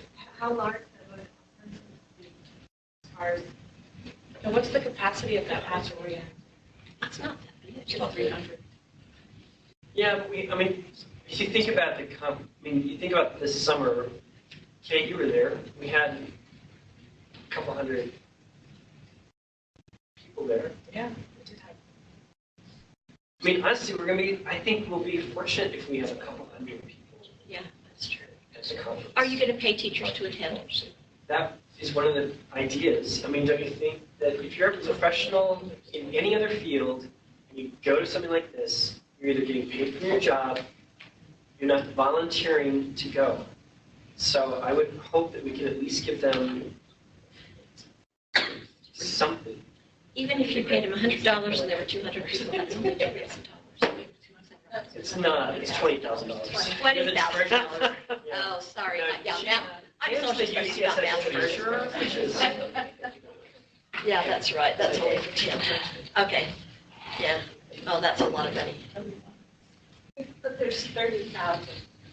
I mean, there's 50,000. Yeah, so Yeah. I'd Yeah, rather your use local speakers people, lined up all that. local people as speakers and pay the teachers. I'd rather do the teaching. Teachers will do anything for credit, I mean, money. No, they want money. Money helps. Serious. Credit and money. 200 would be a minimum? selling. We're thinking one. I was thinking one, but two's better. Two would take up 40,000. Teachers will do it rather. They would. Yeah, I just raised me $50 for summer. How about 125? Because that's more than 100. It sounds more.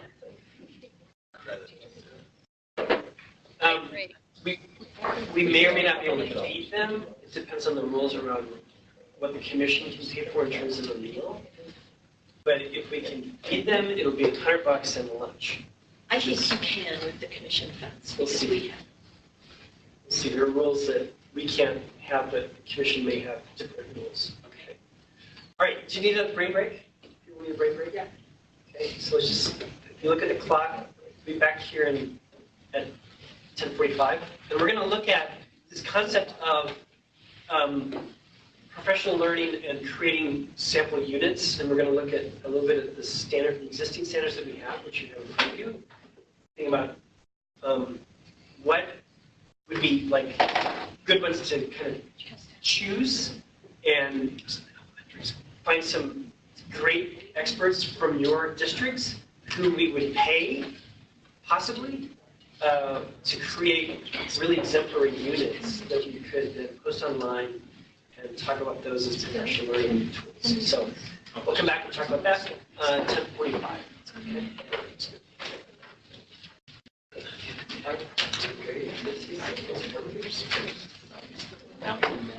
So I don't know if she necessarily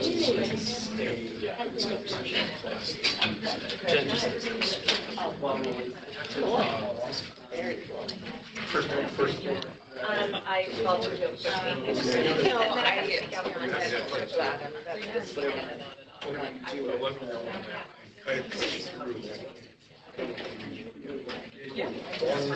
It was.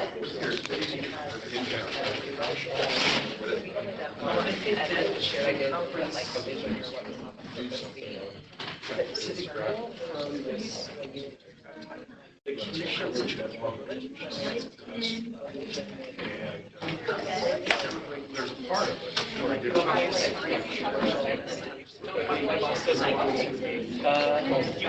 Next week you are got to hear back. Or accepted that. Yeah.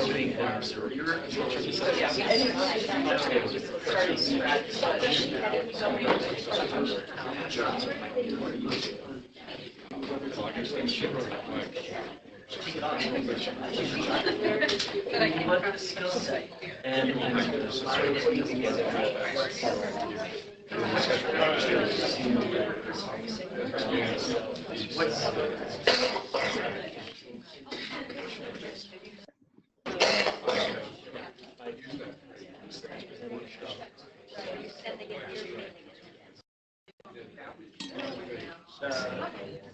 about half of going out to the fall. Oh, you're fine. Get resources. And also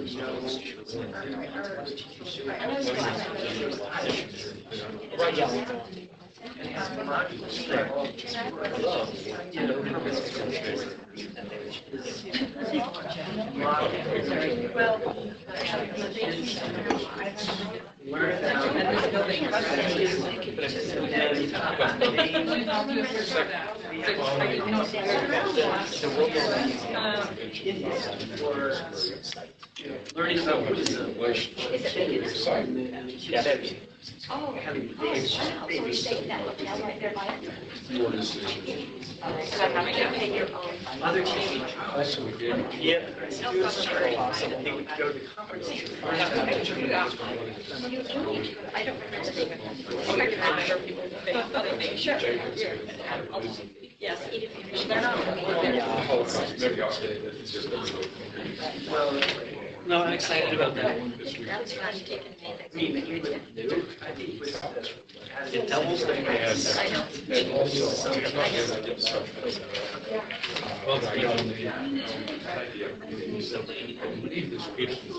Peter is a child survivor. That's You know, so that's There's kind one of, city is very extensive. but it's just, so Wait, I'm looking at you know, first day, or end of day right now, so, Very- yeah. Let me go back to, because Title I is freedom, so that, yeah, Right. collaboration incentives is now the exact same. so we would. I wasn't saying, in that context, I guess that's. Yeah, I think it's, yeah. I'm hoping I mean, I don't get that. I think it should just be, we should have two teacher working after school. Just two things that are professional, that is in their That's contract. just like, you know, talk to them, there are three contracts. There are sort of change of content. I can't assure you. But if you have other. Good, how are you?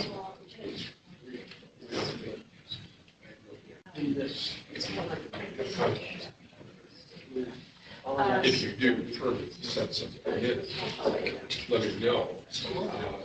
I will 15 elementary. admit. So, our district has a situation. Okay. I don't know the situation. Our two trustees Simulated games. So, so that would be. you're good. You and I. Will be driving some combine on the 4,000 Oh, okay. Anyway, I went to Yeah, I the chance know. of watching that.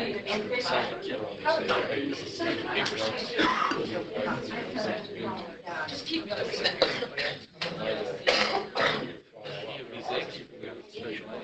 Yeah, so my friends got like for people what is it like? I do it. Just switched over our website, so. Yeah, she's just on it right now. And I've got 62 minutes. So, I mean, I've been playing for a while. I'm in the top 2%. I don't know. Assuming that the owners of the game is still taking consideration. They have to work on it. That's a nice. Survivor testimony. Not embarrassing, not embarrassing. Don't let me know more. Okay, we'll just keep. Mine is like 70,000. And I'll let you know. Gave up. Okay. But I am doing 15, 10, something. CBT. What's your position last? It's just the same thing.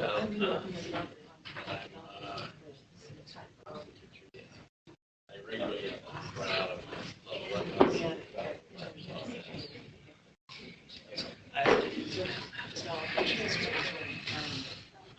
So I just picked up a new one this week, which is. I got myself.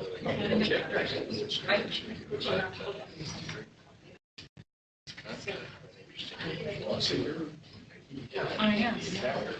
We actually never had because I was on something. I was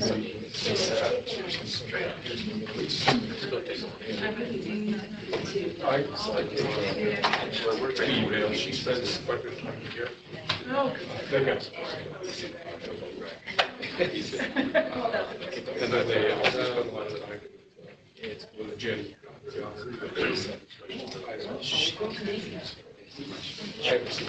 Oh. The old kick out. Yeah. I keep it. Carol Farm.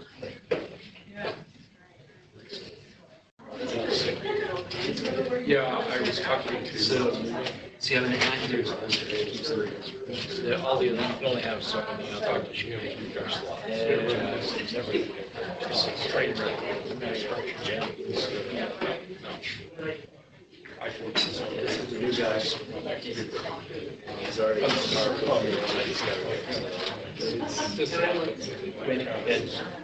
But what I look forward to is apparently they have. And I'm signing my name, but, Can I add it to you? I don't know if you, I added it to you, so I just put it away. Yeah. Amos and I. Yeah, it was Clash Royale. My son's too. So I joined it. They call it something. But I remember you Joined one of these. it has a weekly tournament, or did you went on the Cairo trip? Sister. I went on some Cairo for a few months. It's got to the point where we're getting beat with our class. It's a decent point. So they finally said, oh, okay, we're going to process that against those workshops. So we're just going to Well, I don't remember, I was ourselves about 25 years. So they decided to Bob stop with that. against two other Bob's plans, you know. and I never really wanted to kind of keep my job on top. Right during Sacramento. I want to do it before or after, right? Probably 30, so we had probably.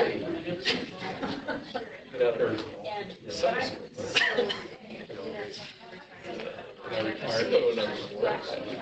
Although I think, why is it? Yes,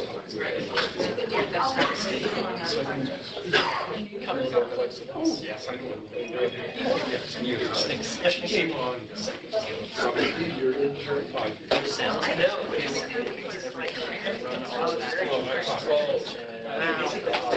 Wow. He's really interesting. Yeah, I taught them. So that was his initial.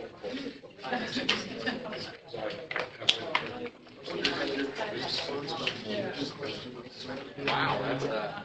Well, I think it's that over. Yeah. One of my students.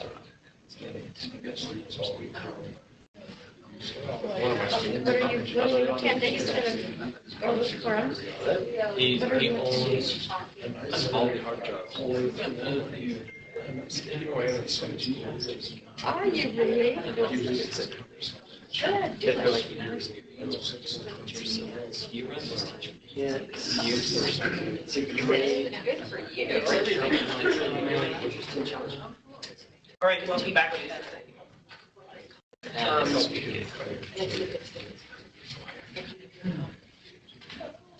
I have to tell you, I had, over the last week, I went to Utah History Day up at the Capitol. I saw students do amazing work there. Saw the Youth City Council students doing really neat things with their civic engagement and their youth city councils. The people judging Utah History Day, judging, I think that maybe remember that there are teachers in your districts who are just doing some really awesome stuff.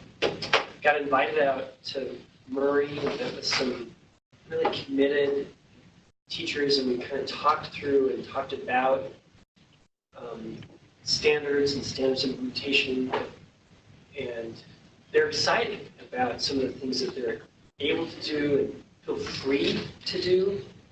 One of the challenges, and you'll see in the standards comments that we get, are from teachers who are really like the direction of the secondary standards, and they like their ability to engage in discussions with kids, talk about current issues, and make social studies relevant. And then there are teachers who are like, well, I don't know, it's kind of vague.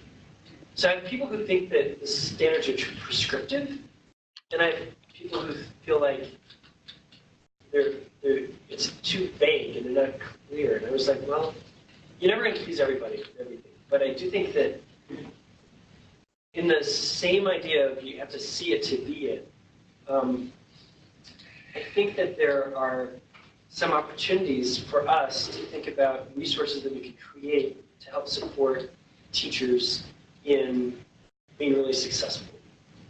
And it dovetails, I think, this idea dovetails well into the OER work that people are trying to do as well. And I know, Pam, you have teachers who are going to be coming together later in June to be looking at creating like really rock star units around tied to the standards, correct? They're looking for resources, primary resources tied to the standards. So my question is, if, let's say we put a call out for a teacher or a team of teachers, 2 or 3 teachers, or I don't care if it's 1 or 2 or 3, who are Utah Studies teachers, or they teach 4th grade, or whatever, and they take a standard and they say, all right, if you want to do this, here's one idea. It's going to take 3 weeks to do this. You're going to use, and then there are specific elements that we just had consistent. For example, a range of texts, multiple entry points for students to engage in those texts, primary sources, secondary sources, video links, whatever. That if we were to encourage and find and pay teachers to create outstanding exemplary units, would that be useful in your districts?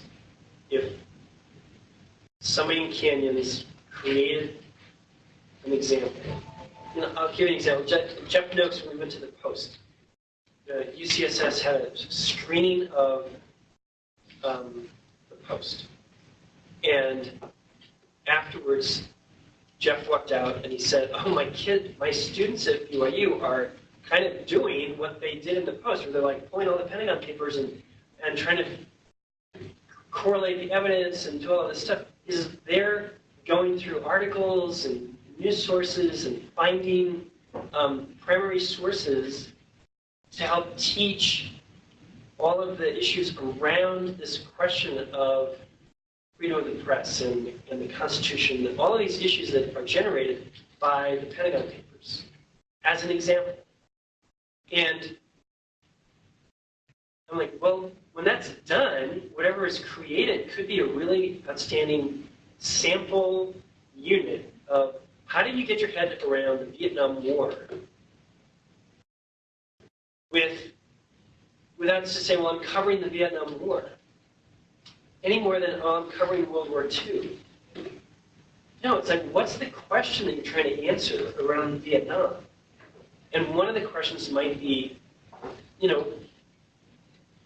what are the risks of abusing power? What are the challenges in a free democracy do we have? What's the limitations of transparency? What rights do people have to information? I mean, there are all kinds of big questions there that this case study could then be used for.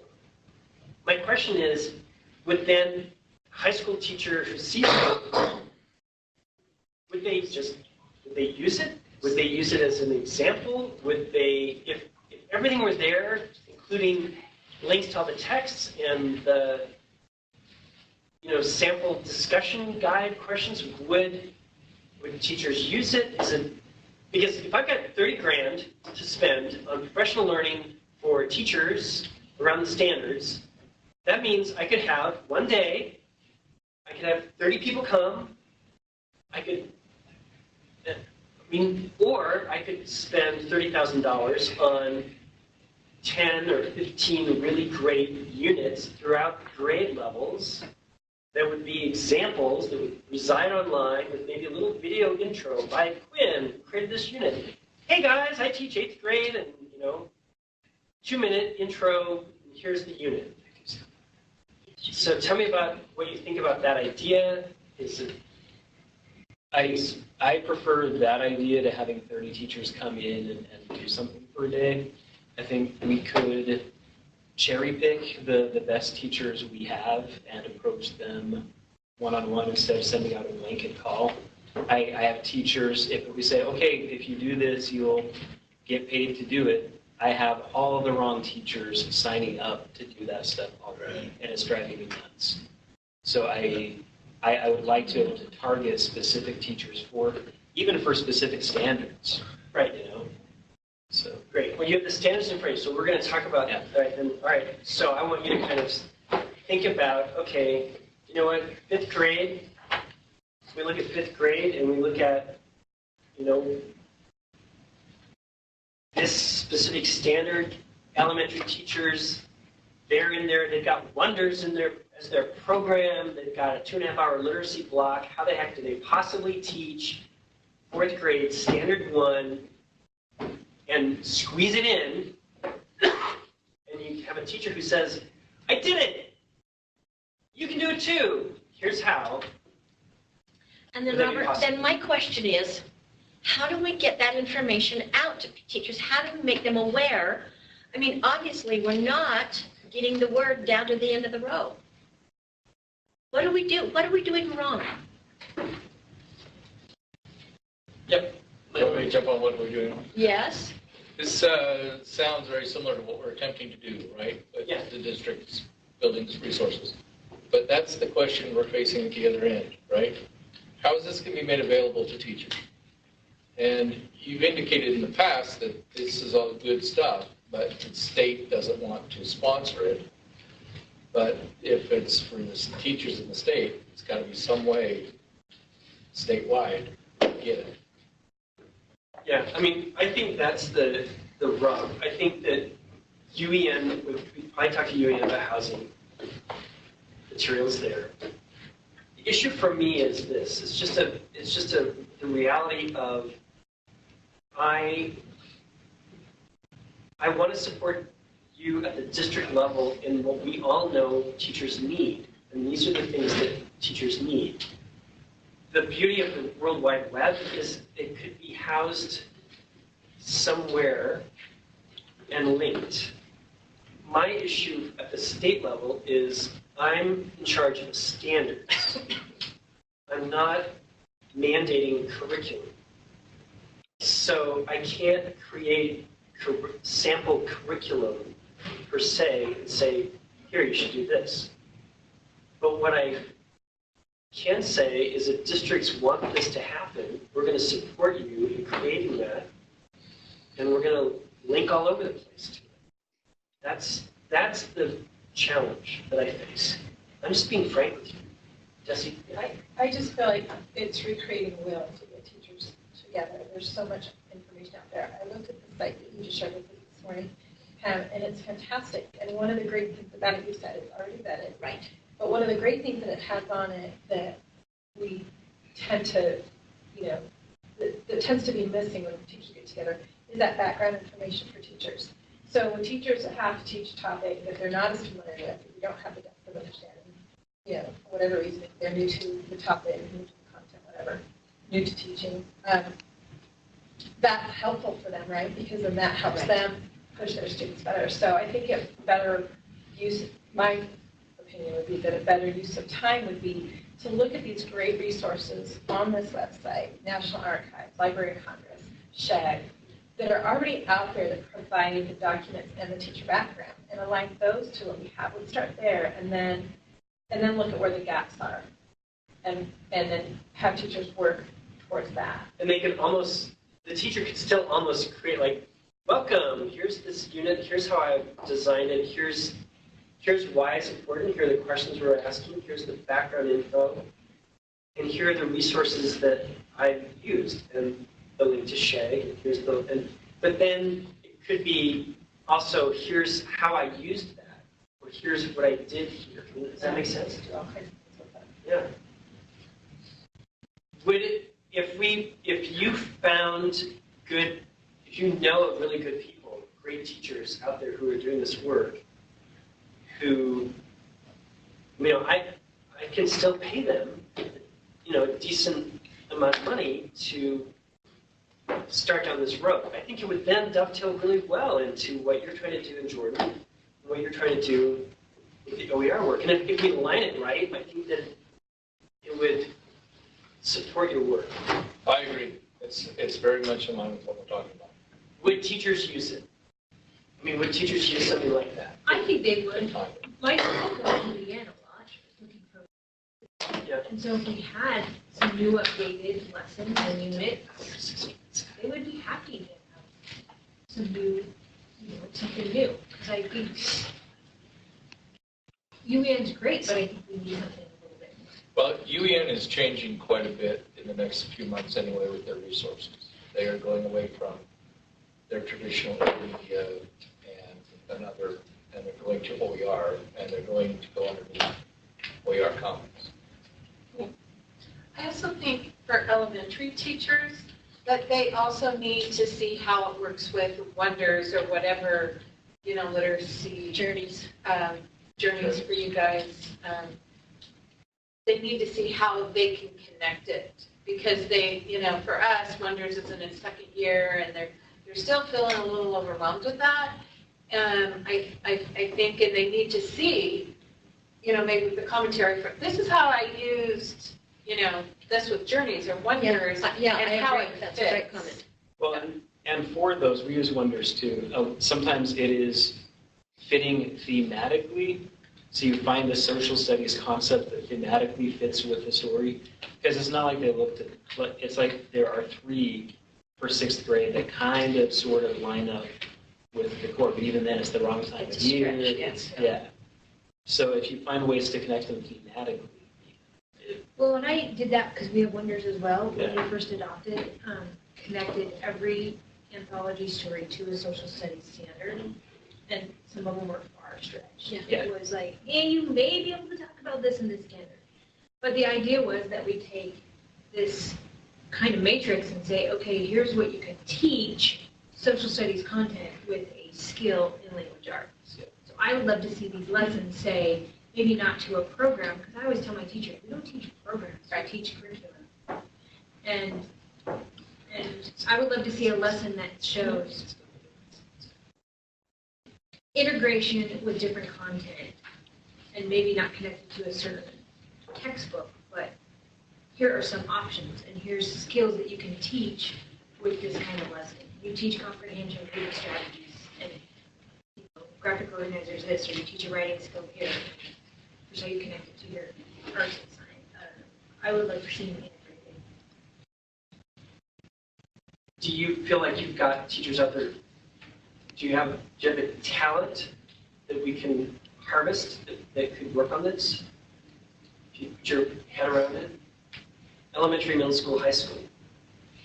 Even if we just had even if we had 1 per grade level, even if we just start with, let's say, 3rd grade, although I don't want to write off anyone too, I'm just saying,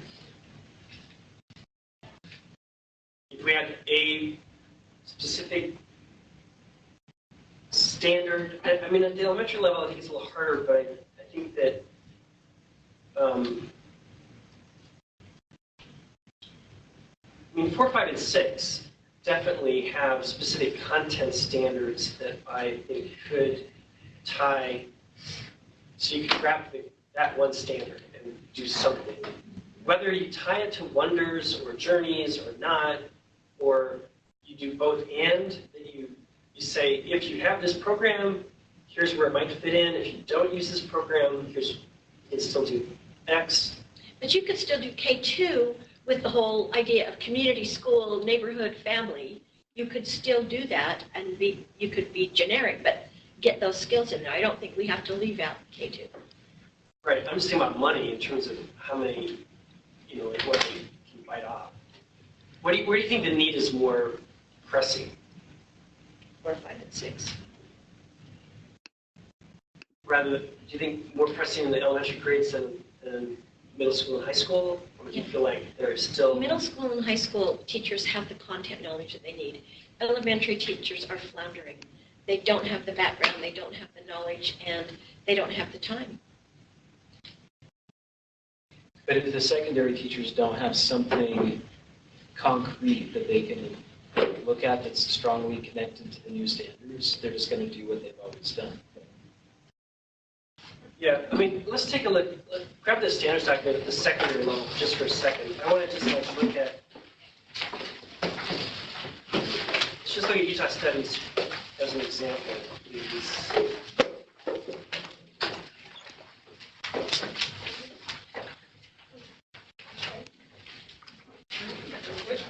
We're gonna look at secondary.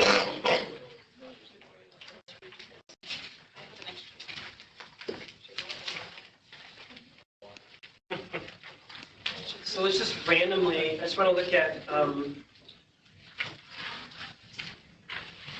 don't care, let's do an economics and geography, let's standard 2.5.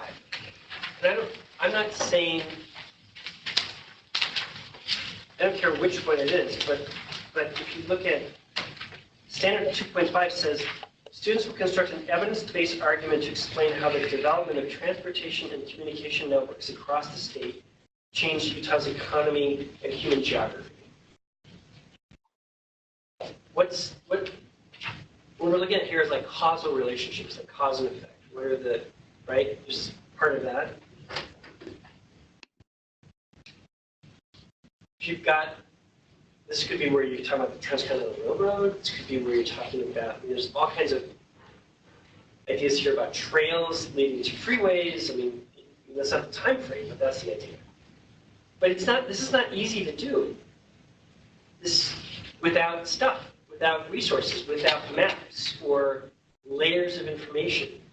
So we've handed teachers these standards, and now they're like, okay, well, how do I do this? How do I do it more meaningfully than a simple worksheet that says draw on this side old trails, and then what do you notice about the freeways? You know, oh yeah, they match up. How about that? Right? Ta-da! Now color though, for extra credit, color that. So do you see? I mean, the challenge here is these are like complicated. This may not be the best example, but it's an example of like, well, how do I do that? Right? Well, it's a perfect example because it's new to them. Right. Because they're going to say, well, that was Transcontinental Railroad. Well, yeah, but it's not just Transcontinental Railroad anymore. Right. Transportation and communication networks across the state, how did that have an impact on Utah's economy? How about So rail spurs. and that system? Right. Yeah, Peter. Just a little sideline, you may have done this deliberately, but that happens to be the theme for the Utah Historical Society this year. They're going to have a conference in September in which most of the breakout sessions are devoted to exactly that standard.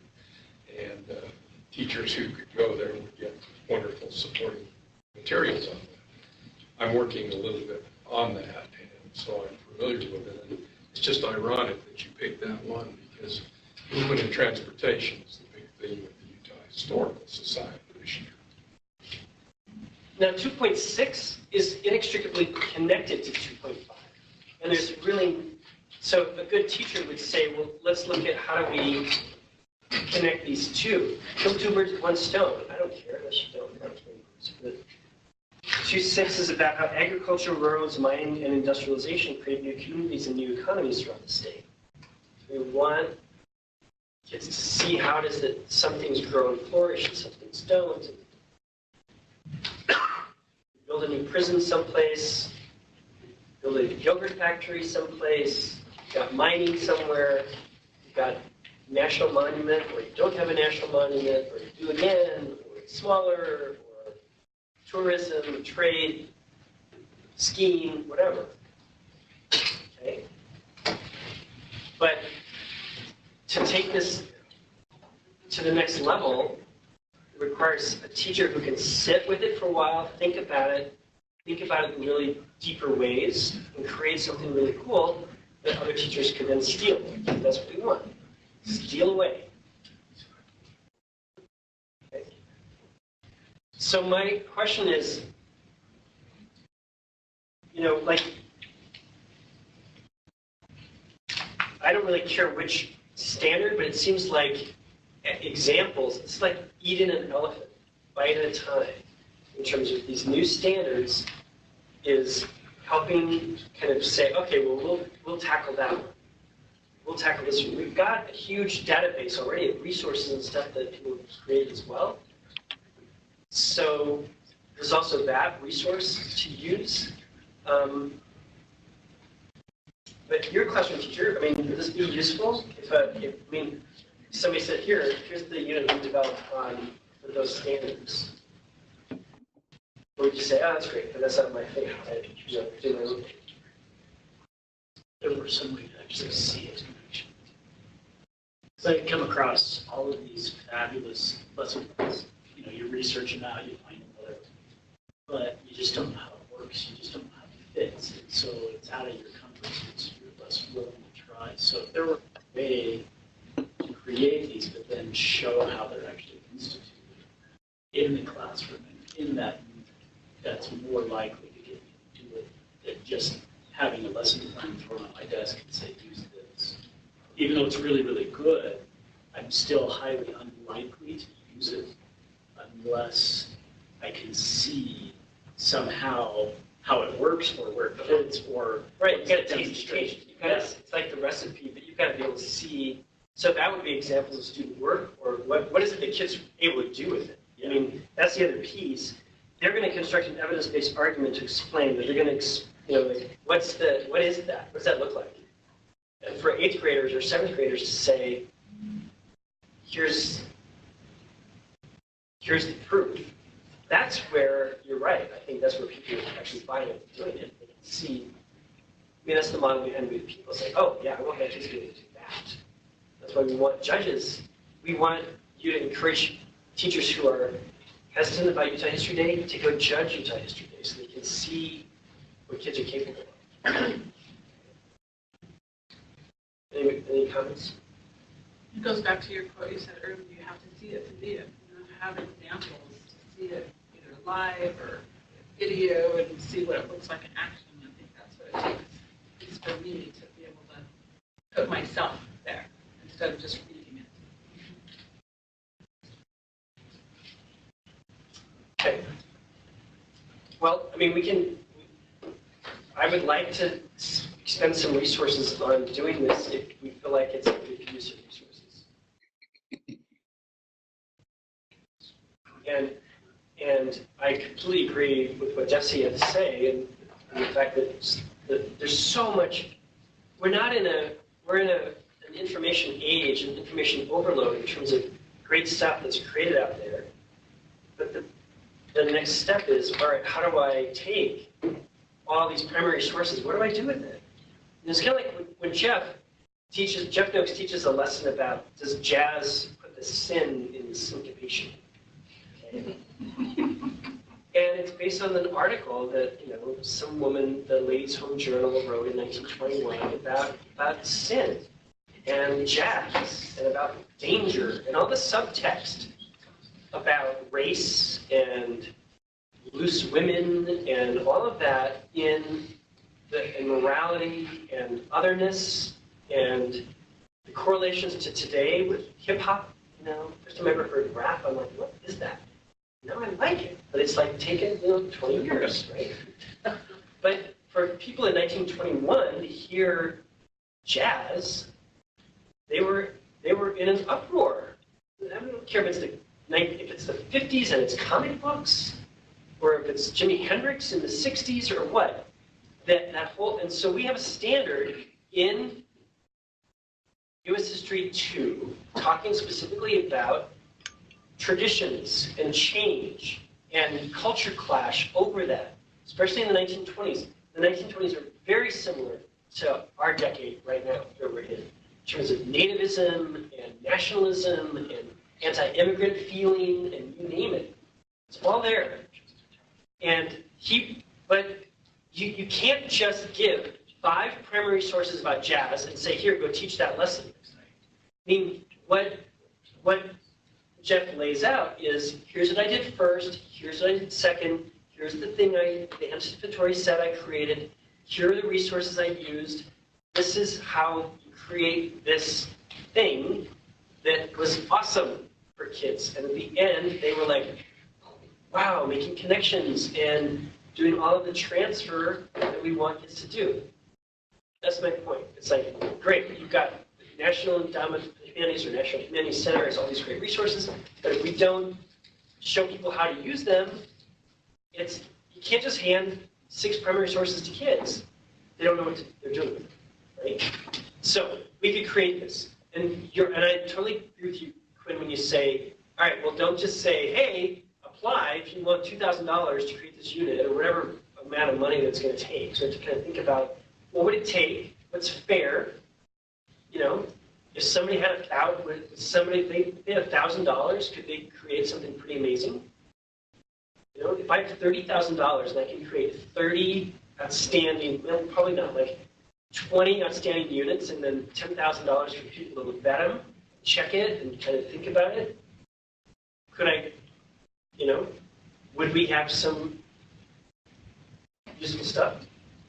So I have some names to put on some slots if you want to at some point fill those out. Yep.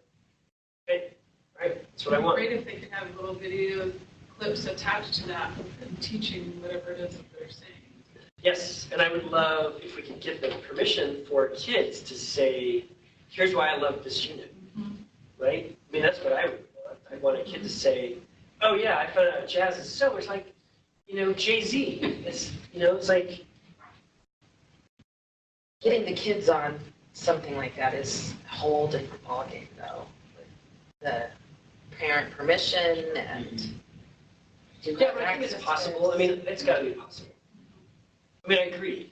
We have to cross that bridge. But do you think? I mean, like, then we have to decide: is it worth doing that? But Teacher Channel obviously has lots of examples of kids who sign up on a waiver to say, you know, whatever they do. All right. So you have standards in front of you: K2, 3, 6. Here they are. All I want you to do right now is just think about, okay, is there a standard at any grade level in particular that you think would be really important, difficult, could be a cinch, or you're looking through 4th grade,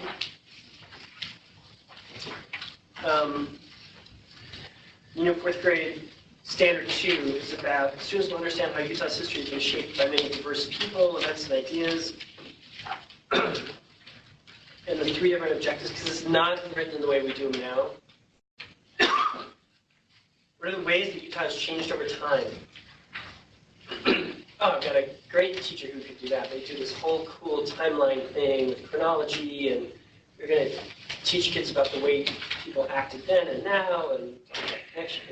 Yes, I've got Sarah in Sweet Hill Elementary. Perfect. I'm going to talk to her. I mean, that's what I would like you to think about. It's just, is there a person and a standard? I'd like to tie it to a standard if possible. If we can't, if it's got to be more thematic, that's fine. But I think the better we can get time to the text, great. Okay. Any questions about that? All right, so what I'm going to do is I'll send out a request to you all for names that you recommend. So put a job description together. So it doesn't matter whether it's elementary, middle, or just. We want to have, and the other thing is, here's the other cool thing. I would like to think of this as a way to honor outstanding teachers. Let's think about ways to. We want to talk about teacher retention. We need to say, you know, check this out. Look what Kay Rizzuto has put together. Here's her work. It's really cool what they're doing. Miranda Davis, what she just did, and you know what Pam Hunter and Quinn's district is doing, and so it's a real name, real person. This is what they've created. We vet it, we run it by other people, we throw some other ideas out, and we post them. Yeah. That is where I run into some problems with teachers, right? They're saying, well, I got this idea from someone else, I don't even know who anymore, right? And they're reluctant to say, I did this. When they know that they use it, and they tweaked it, and it works for them now, but I have a hard time getting them to share resources if they're named attached to. Some don't seem to mind. All right. Well, let's start with those who don't seem to mind. I mean, Amber, do you have an outstanding teacher in the Murray district? Yes, you do. You know, and they may say, "Oh, this is awesome! I can quit my weekend job at Banana Republic. I can do this instead for $1,000." That's a discount. Right. Not for the money. money. Yeah, I know, that's true. All right, so I'd like to do this over the next few months and get some examples of it. Okay. And so if you can, we'll send the invite for you. Feel free to put your name on the list, okay?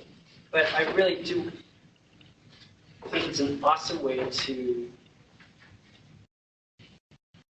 celebrate good teaching as well. All right, I have a question about edX. So I'm going to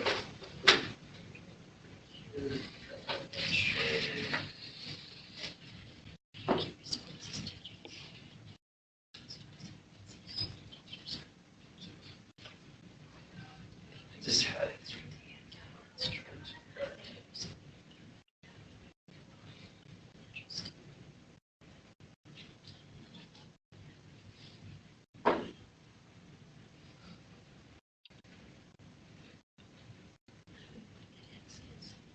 It's TEDx for education.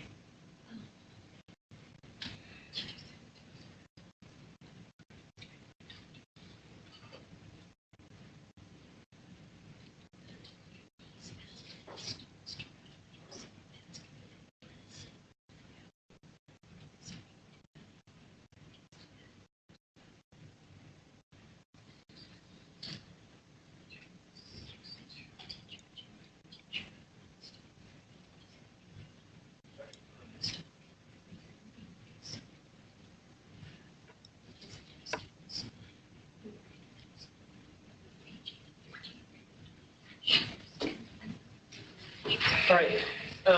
Talk to me about endorsements, and this is the last topic, and then we can talk about it. We have, I have endorsement courses, correct? I didn't put that question on the survey, thank goodness. But we offer endorsement courses for teachers who want to add to their endorsements and be able to teach geography or whatever else, right? And they can take our online courses that we've created through Canvas. What I'm curious about is whether you have any feelings about trying to think outside the box about other possible resources for teachers for professional learning, professional development. And one idea is this link will work. It doesn't, so just skip by that. And how many of you have heard about or know about things like edX?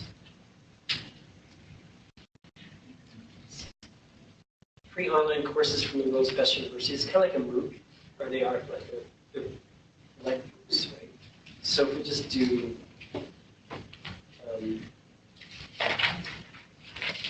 social sciences courses, and this is not the only game in town, but I'm just saying this is one of the, you can see, like these are social sciences courses, but like here's a course, okay? Anthropology of Current World Issues. It's a verified course, which means that edX has checked it out in terms of whether it's a good course or not. You can see that these are offered through this one is offered through Australia. Okay. 9 weeks. You can see the syllabus. These are the instructors. It's free. You can take the course for free, but you can take the course, you get a certificate that says you did the work, and they are checking out that you did the work for $100. Okay. And my question is: Is it a credit? Is it a credit? I mean, could it be used for lane change credit? Well, that's my question. Oh. That's what I'm curious about in terms of. For me, I don't care about lane change credit at your level in the district in terms of what you decide. But what I'm thinking about is, if I were to say, okay, I know there are teachers out there who want to be able to teach. They want to be teaching in this other area now that they have their license. So this is not, we're not talking about just anybody taking the classes. We're talking about licensed teachers who want to add to their endorsements. What do you think about this idea of offering these courses as other possibilities for earning their endorsement? Sure. Yeah, absolutely. And they would be able to get their endorsement by taking these classes through USB. Right. Right. Like, I mean, they would say, hey, I'm going to take this anthropology course because you only offer one at a term and there's already a waiting list. Yeah. So can I do this instead? I think it's a great idea. Yeah. Robert, are they too specialized to count for what they need for the endorsement? Well, anthroism, for example. I mean, anthropology. Would you specify you can US take this one or this one? Yeah. I mean, it wouldn't be, like, I'll give you other examples. You know, I mean, and this is really disrupting. Peggy, I'm glad you're here, speaking from the traditional institute, because we're already disrupting, because we're already offering, like a little college, our online endorsement courses here for a very small niche, teachers who are already licensed, right? Now, the possibility of the floodgates opening to say, well, what about ARL candidates? Would they be eligible for taking these? Or do they need to go to an institution of higher ed or APT? You know? And well, APT is, do you understand what the APT license does? I don't know what it is. The academic path to teaching license, all you have to do is have a bachelor's degree and pass the praxis. But Robert, your bachelor's degree doesn't have to be in the area in which you're teaching, does it? Doesn't. Yeah, so you've got A bachelor's degree in economics. Right. You take the biology praxis. Then you can teach, and you're You're licensed to teach biology. That was the board decision. Which I think is ridiculous, because how is that even fair to somebody, say they got their history endorsement, they got their history degree, but then they want to teach geography, and then they have to go and get a whole endorsement because they have a license. How is that fair? And they actually have the pedagogy. So it is the geography practices. Well, they have to. Yeah, I mean, a lot of times, or they're being told, look, if you want to keep your job, you've got to add this endorsement. So I mean, there are, we were talking about just self-motivation for courses like this. But could they get, if, say, a history teacher wants to teach geography and they pass the geography praxis, could they get their endorsement? Or do they have to go and take these classes? At this point, they still take the classes because they have a regular teaching license. And one of the realities is that in some districts are a little reluctant to hire APT licensed educators. If they've got two people that they're looking at, and one went through the University of Utah education program, pedagogy courses, and they've got this other person as an APT license, you know, the decisions. Depends on what they coach. It depends on what the coach. Right, yeah. But it doesn't I actually had that question in high school. My high school survey, the high school survey, I did ask the question about hiring around coaching. About 40% of the people said it has something, it has an impact on hiring. So, I feel an obligation to think outside the box for teachers who are licensed, who need to add their endorsements, and who need to find multiple ways to earn their endorsement. That's all I'm saying. So, I mean, the question then is, getting clear about, like, the fundamentals of microeconomics. For people who are getting their general financial literacy endorsement, they take a microeconomics course from this university. And you can see there are tons of other, so then the next question is,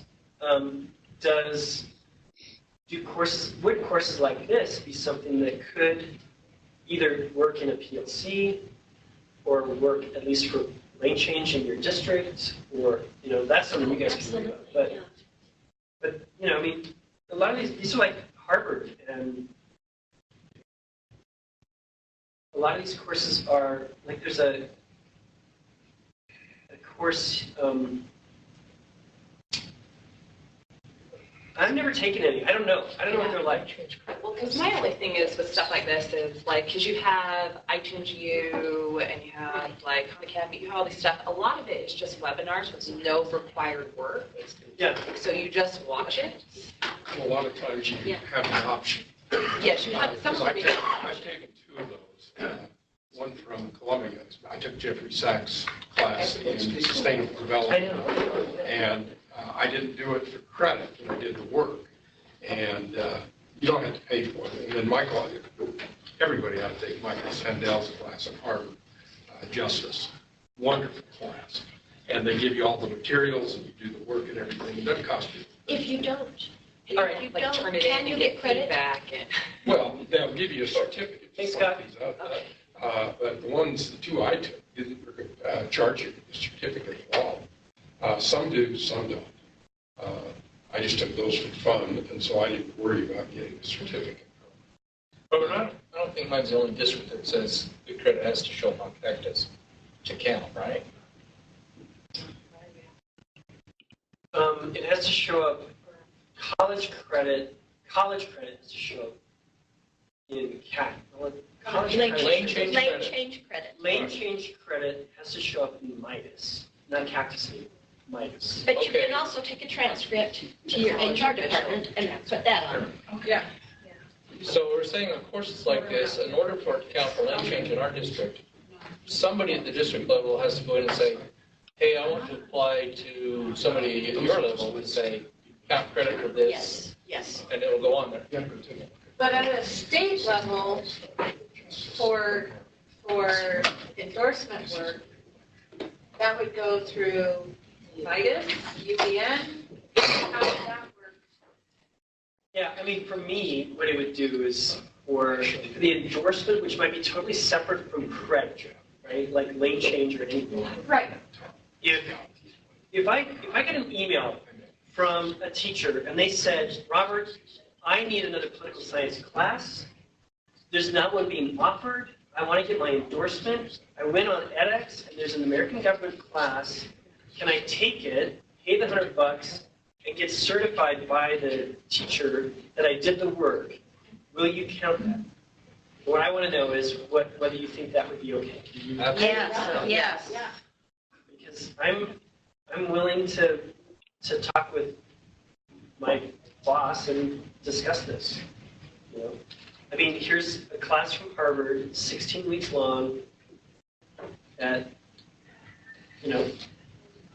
requires certain levels of work, and Well, and ultimately to be getting the endorsement, they'll have to pass the praxis anyway. So if they can accumulate the knowledge. they're going to have to accumulate the knowledge. And so even if it is just a webinar and they're just sitting there listening or whatever it is that they're doing, they still have to pass that test. And then I find. right. Yeah. Would you choose the courses they need to take in order to qualify for an endorsement? And then also, does this become an equity issue if not everyone knows they can do this? Well, there's always going to be levels of information regarding. I mean, we would let people know that here are options for course taking, including our online courses. But I mean, it's a big chunk of my social studies budget spent every year to pay people to facilitate our online courses that could be allocated elsewhere if more people were taking these instead. Number one. The second piece is there's already a list of the endorsement course. They have to say would this course meet that requirement. So that's how we do it. But I don't mind. I just feel like it'd be a way for us to be a little more responsive at the state level to what teachers need. I'm not talking about hundreds of people out there. But there are teachers who need to add their endorsements. And if we felt like this is a valid way to get content, then they can now teach and do a better job of teaching American government. That's the other idea. All right. I mean, it's thinking outside the box in a kind of disruptive way. You know what I mean? No, I like it. You know? So, okay. Right, we had a great idea. We had a great idea about you guys to take it. You know, y'all should take it before we have our next exercise. We just go get online and see what you think. They have different levels of certificate programs. Do they? Are you familiar with that? If you click on, go to the top, and you click on programs, go to the top. Okay. What are you saying? So I don't know, you know, that might play into, you know, what, you know, Right. how you might pull that idea into.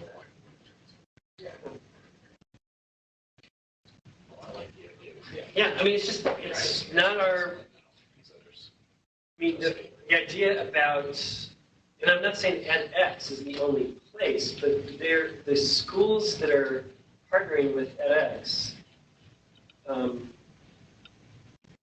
don't know, some of them are kind of sketchy. This Harvard, Berkeley, I don't know. Sorbonne, you know, whatever that place is, and Paris, you know, Berkeley, which must be the generic form of it. That's All right, so anyway, check out edX. Let me know what you think. But it sounds like, as an option, I can tell you our online courses started as people finding the Annenberg series for economics online and saying, hey, if I take this, can I get credit? And I'm like, yeah, why don't you do that? And let's see if we can't build on that idea. So, all right. What else? What else is pressing in the world of social studies? I got a text message from Naomi Watts who wanted me to remind everyone about the hashtag Send Martha. It passed the Senate and now it's going to vote in the House in February. So that's the Better Days 2020, trying to replace the Milo G. Farnsworth statue with Dr. Martha Hughes Cannon, who was the first first state senator that was female in the United States. So that was the 1896, 25 years before women were going to vote. Right. And she beat her husband? Yeah, she beat her polygamous husband for the seat. Who was her husband, George?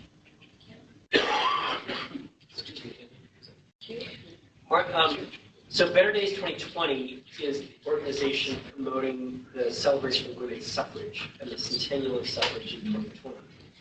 We have also, just so you know, a significant effort will be underway for a major celebration of the 150th anniversary of the Transcontinental Railroad. There is a road trip. There is a plan for May of 2019, which will be the 150th anniversary.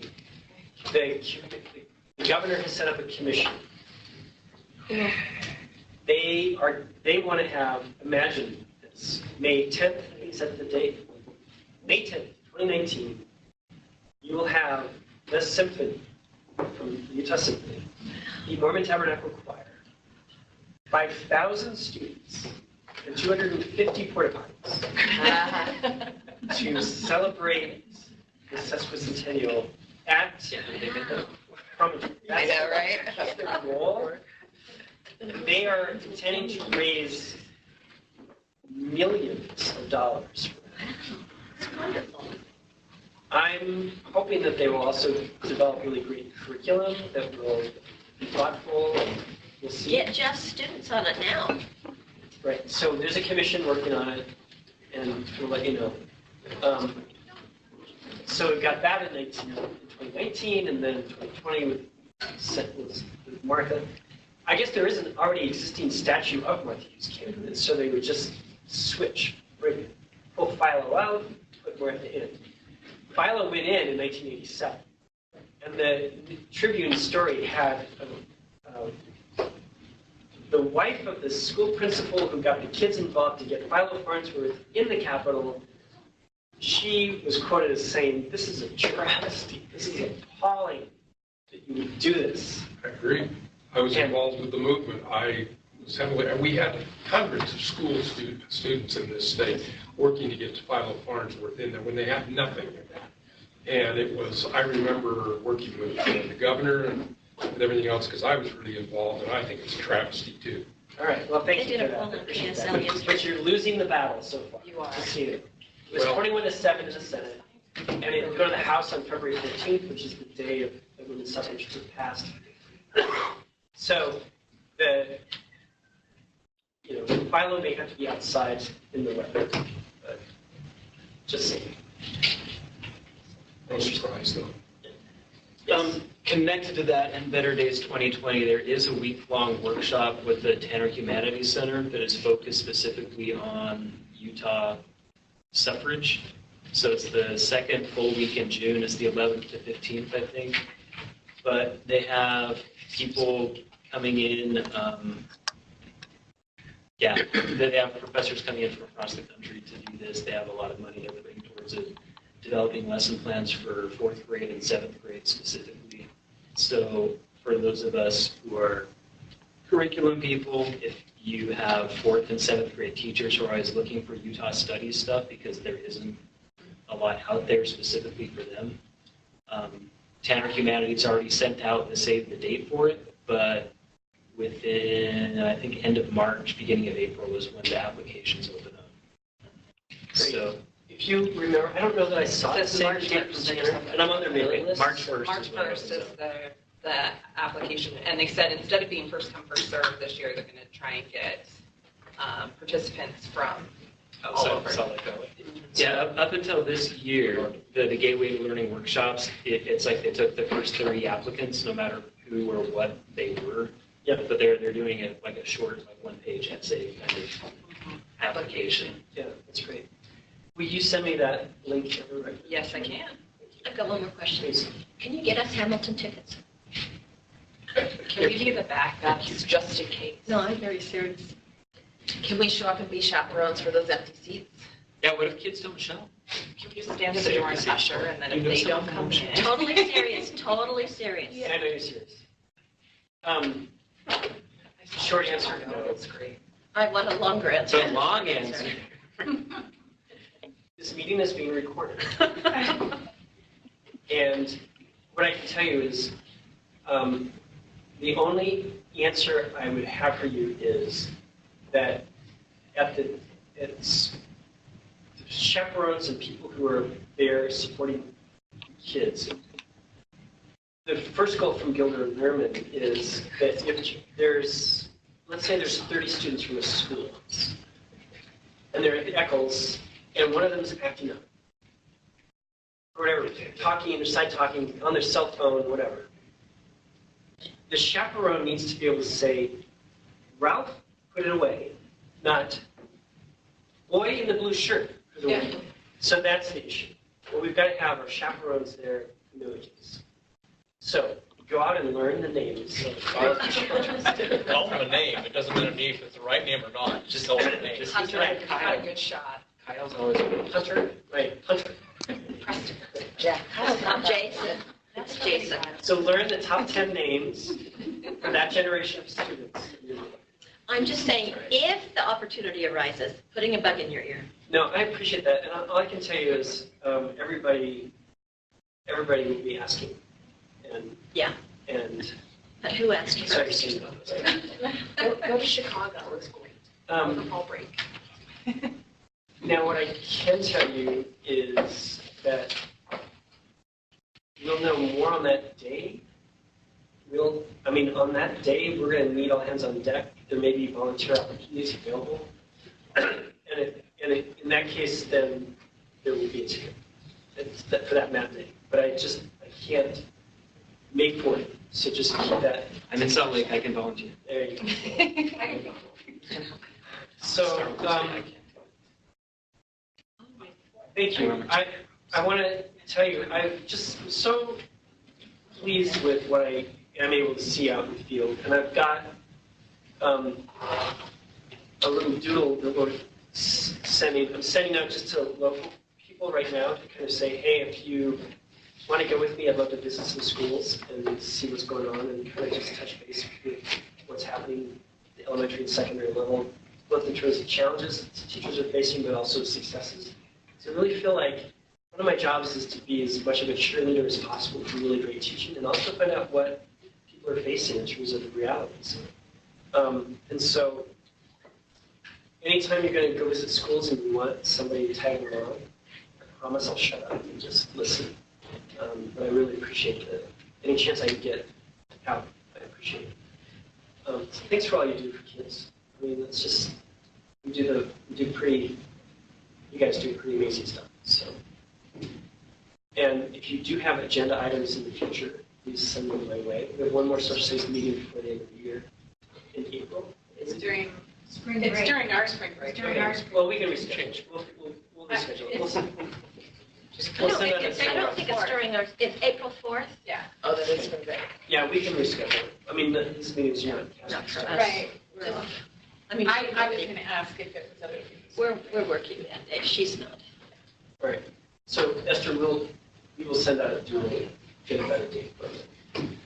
All right. Thanks for all your good work. Thanks. Thanks. I'll send you the surveys. You guys keep digging the data. It's really cool. Once I get back to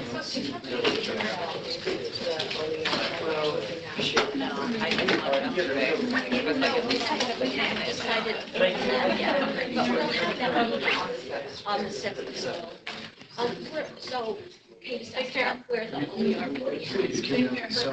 Exactly. Yeah. Part of this ongoing thing, I talked to you in. Okay. And that's why we need to chat, because UN is not doing what they've done in the past. They are going to Will the UEN send someone to our meeting on the 7th? No, they're coming to me on the 8th. I tried to get a chance. Try to get some change. She's going to my district on the 8th.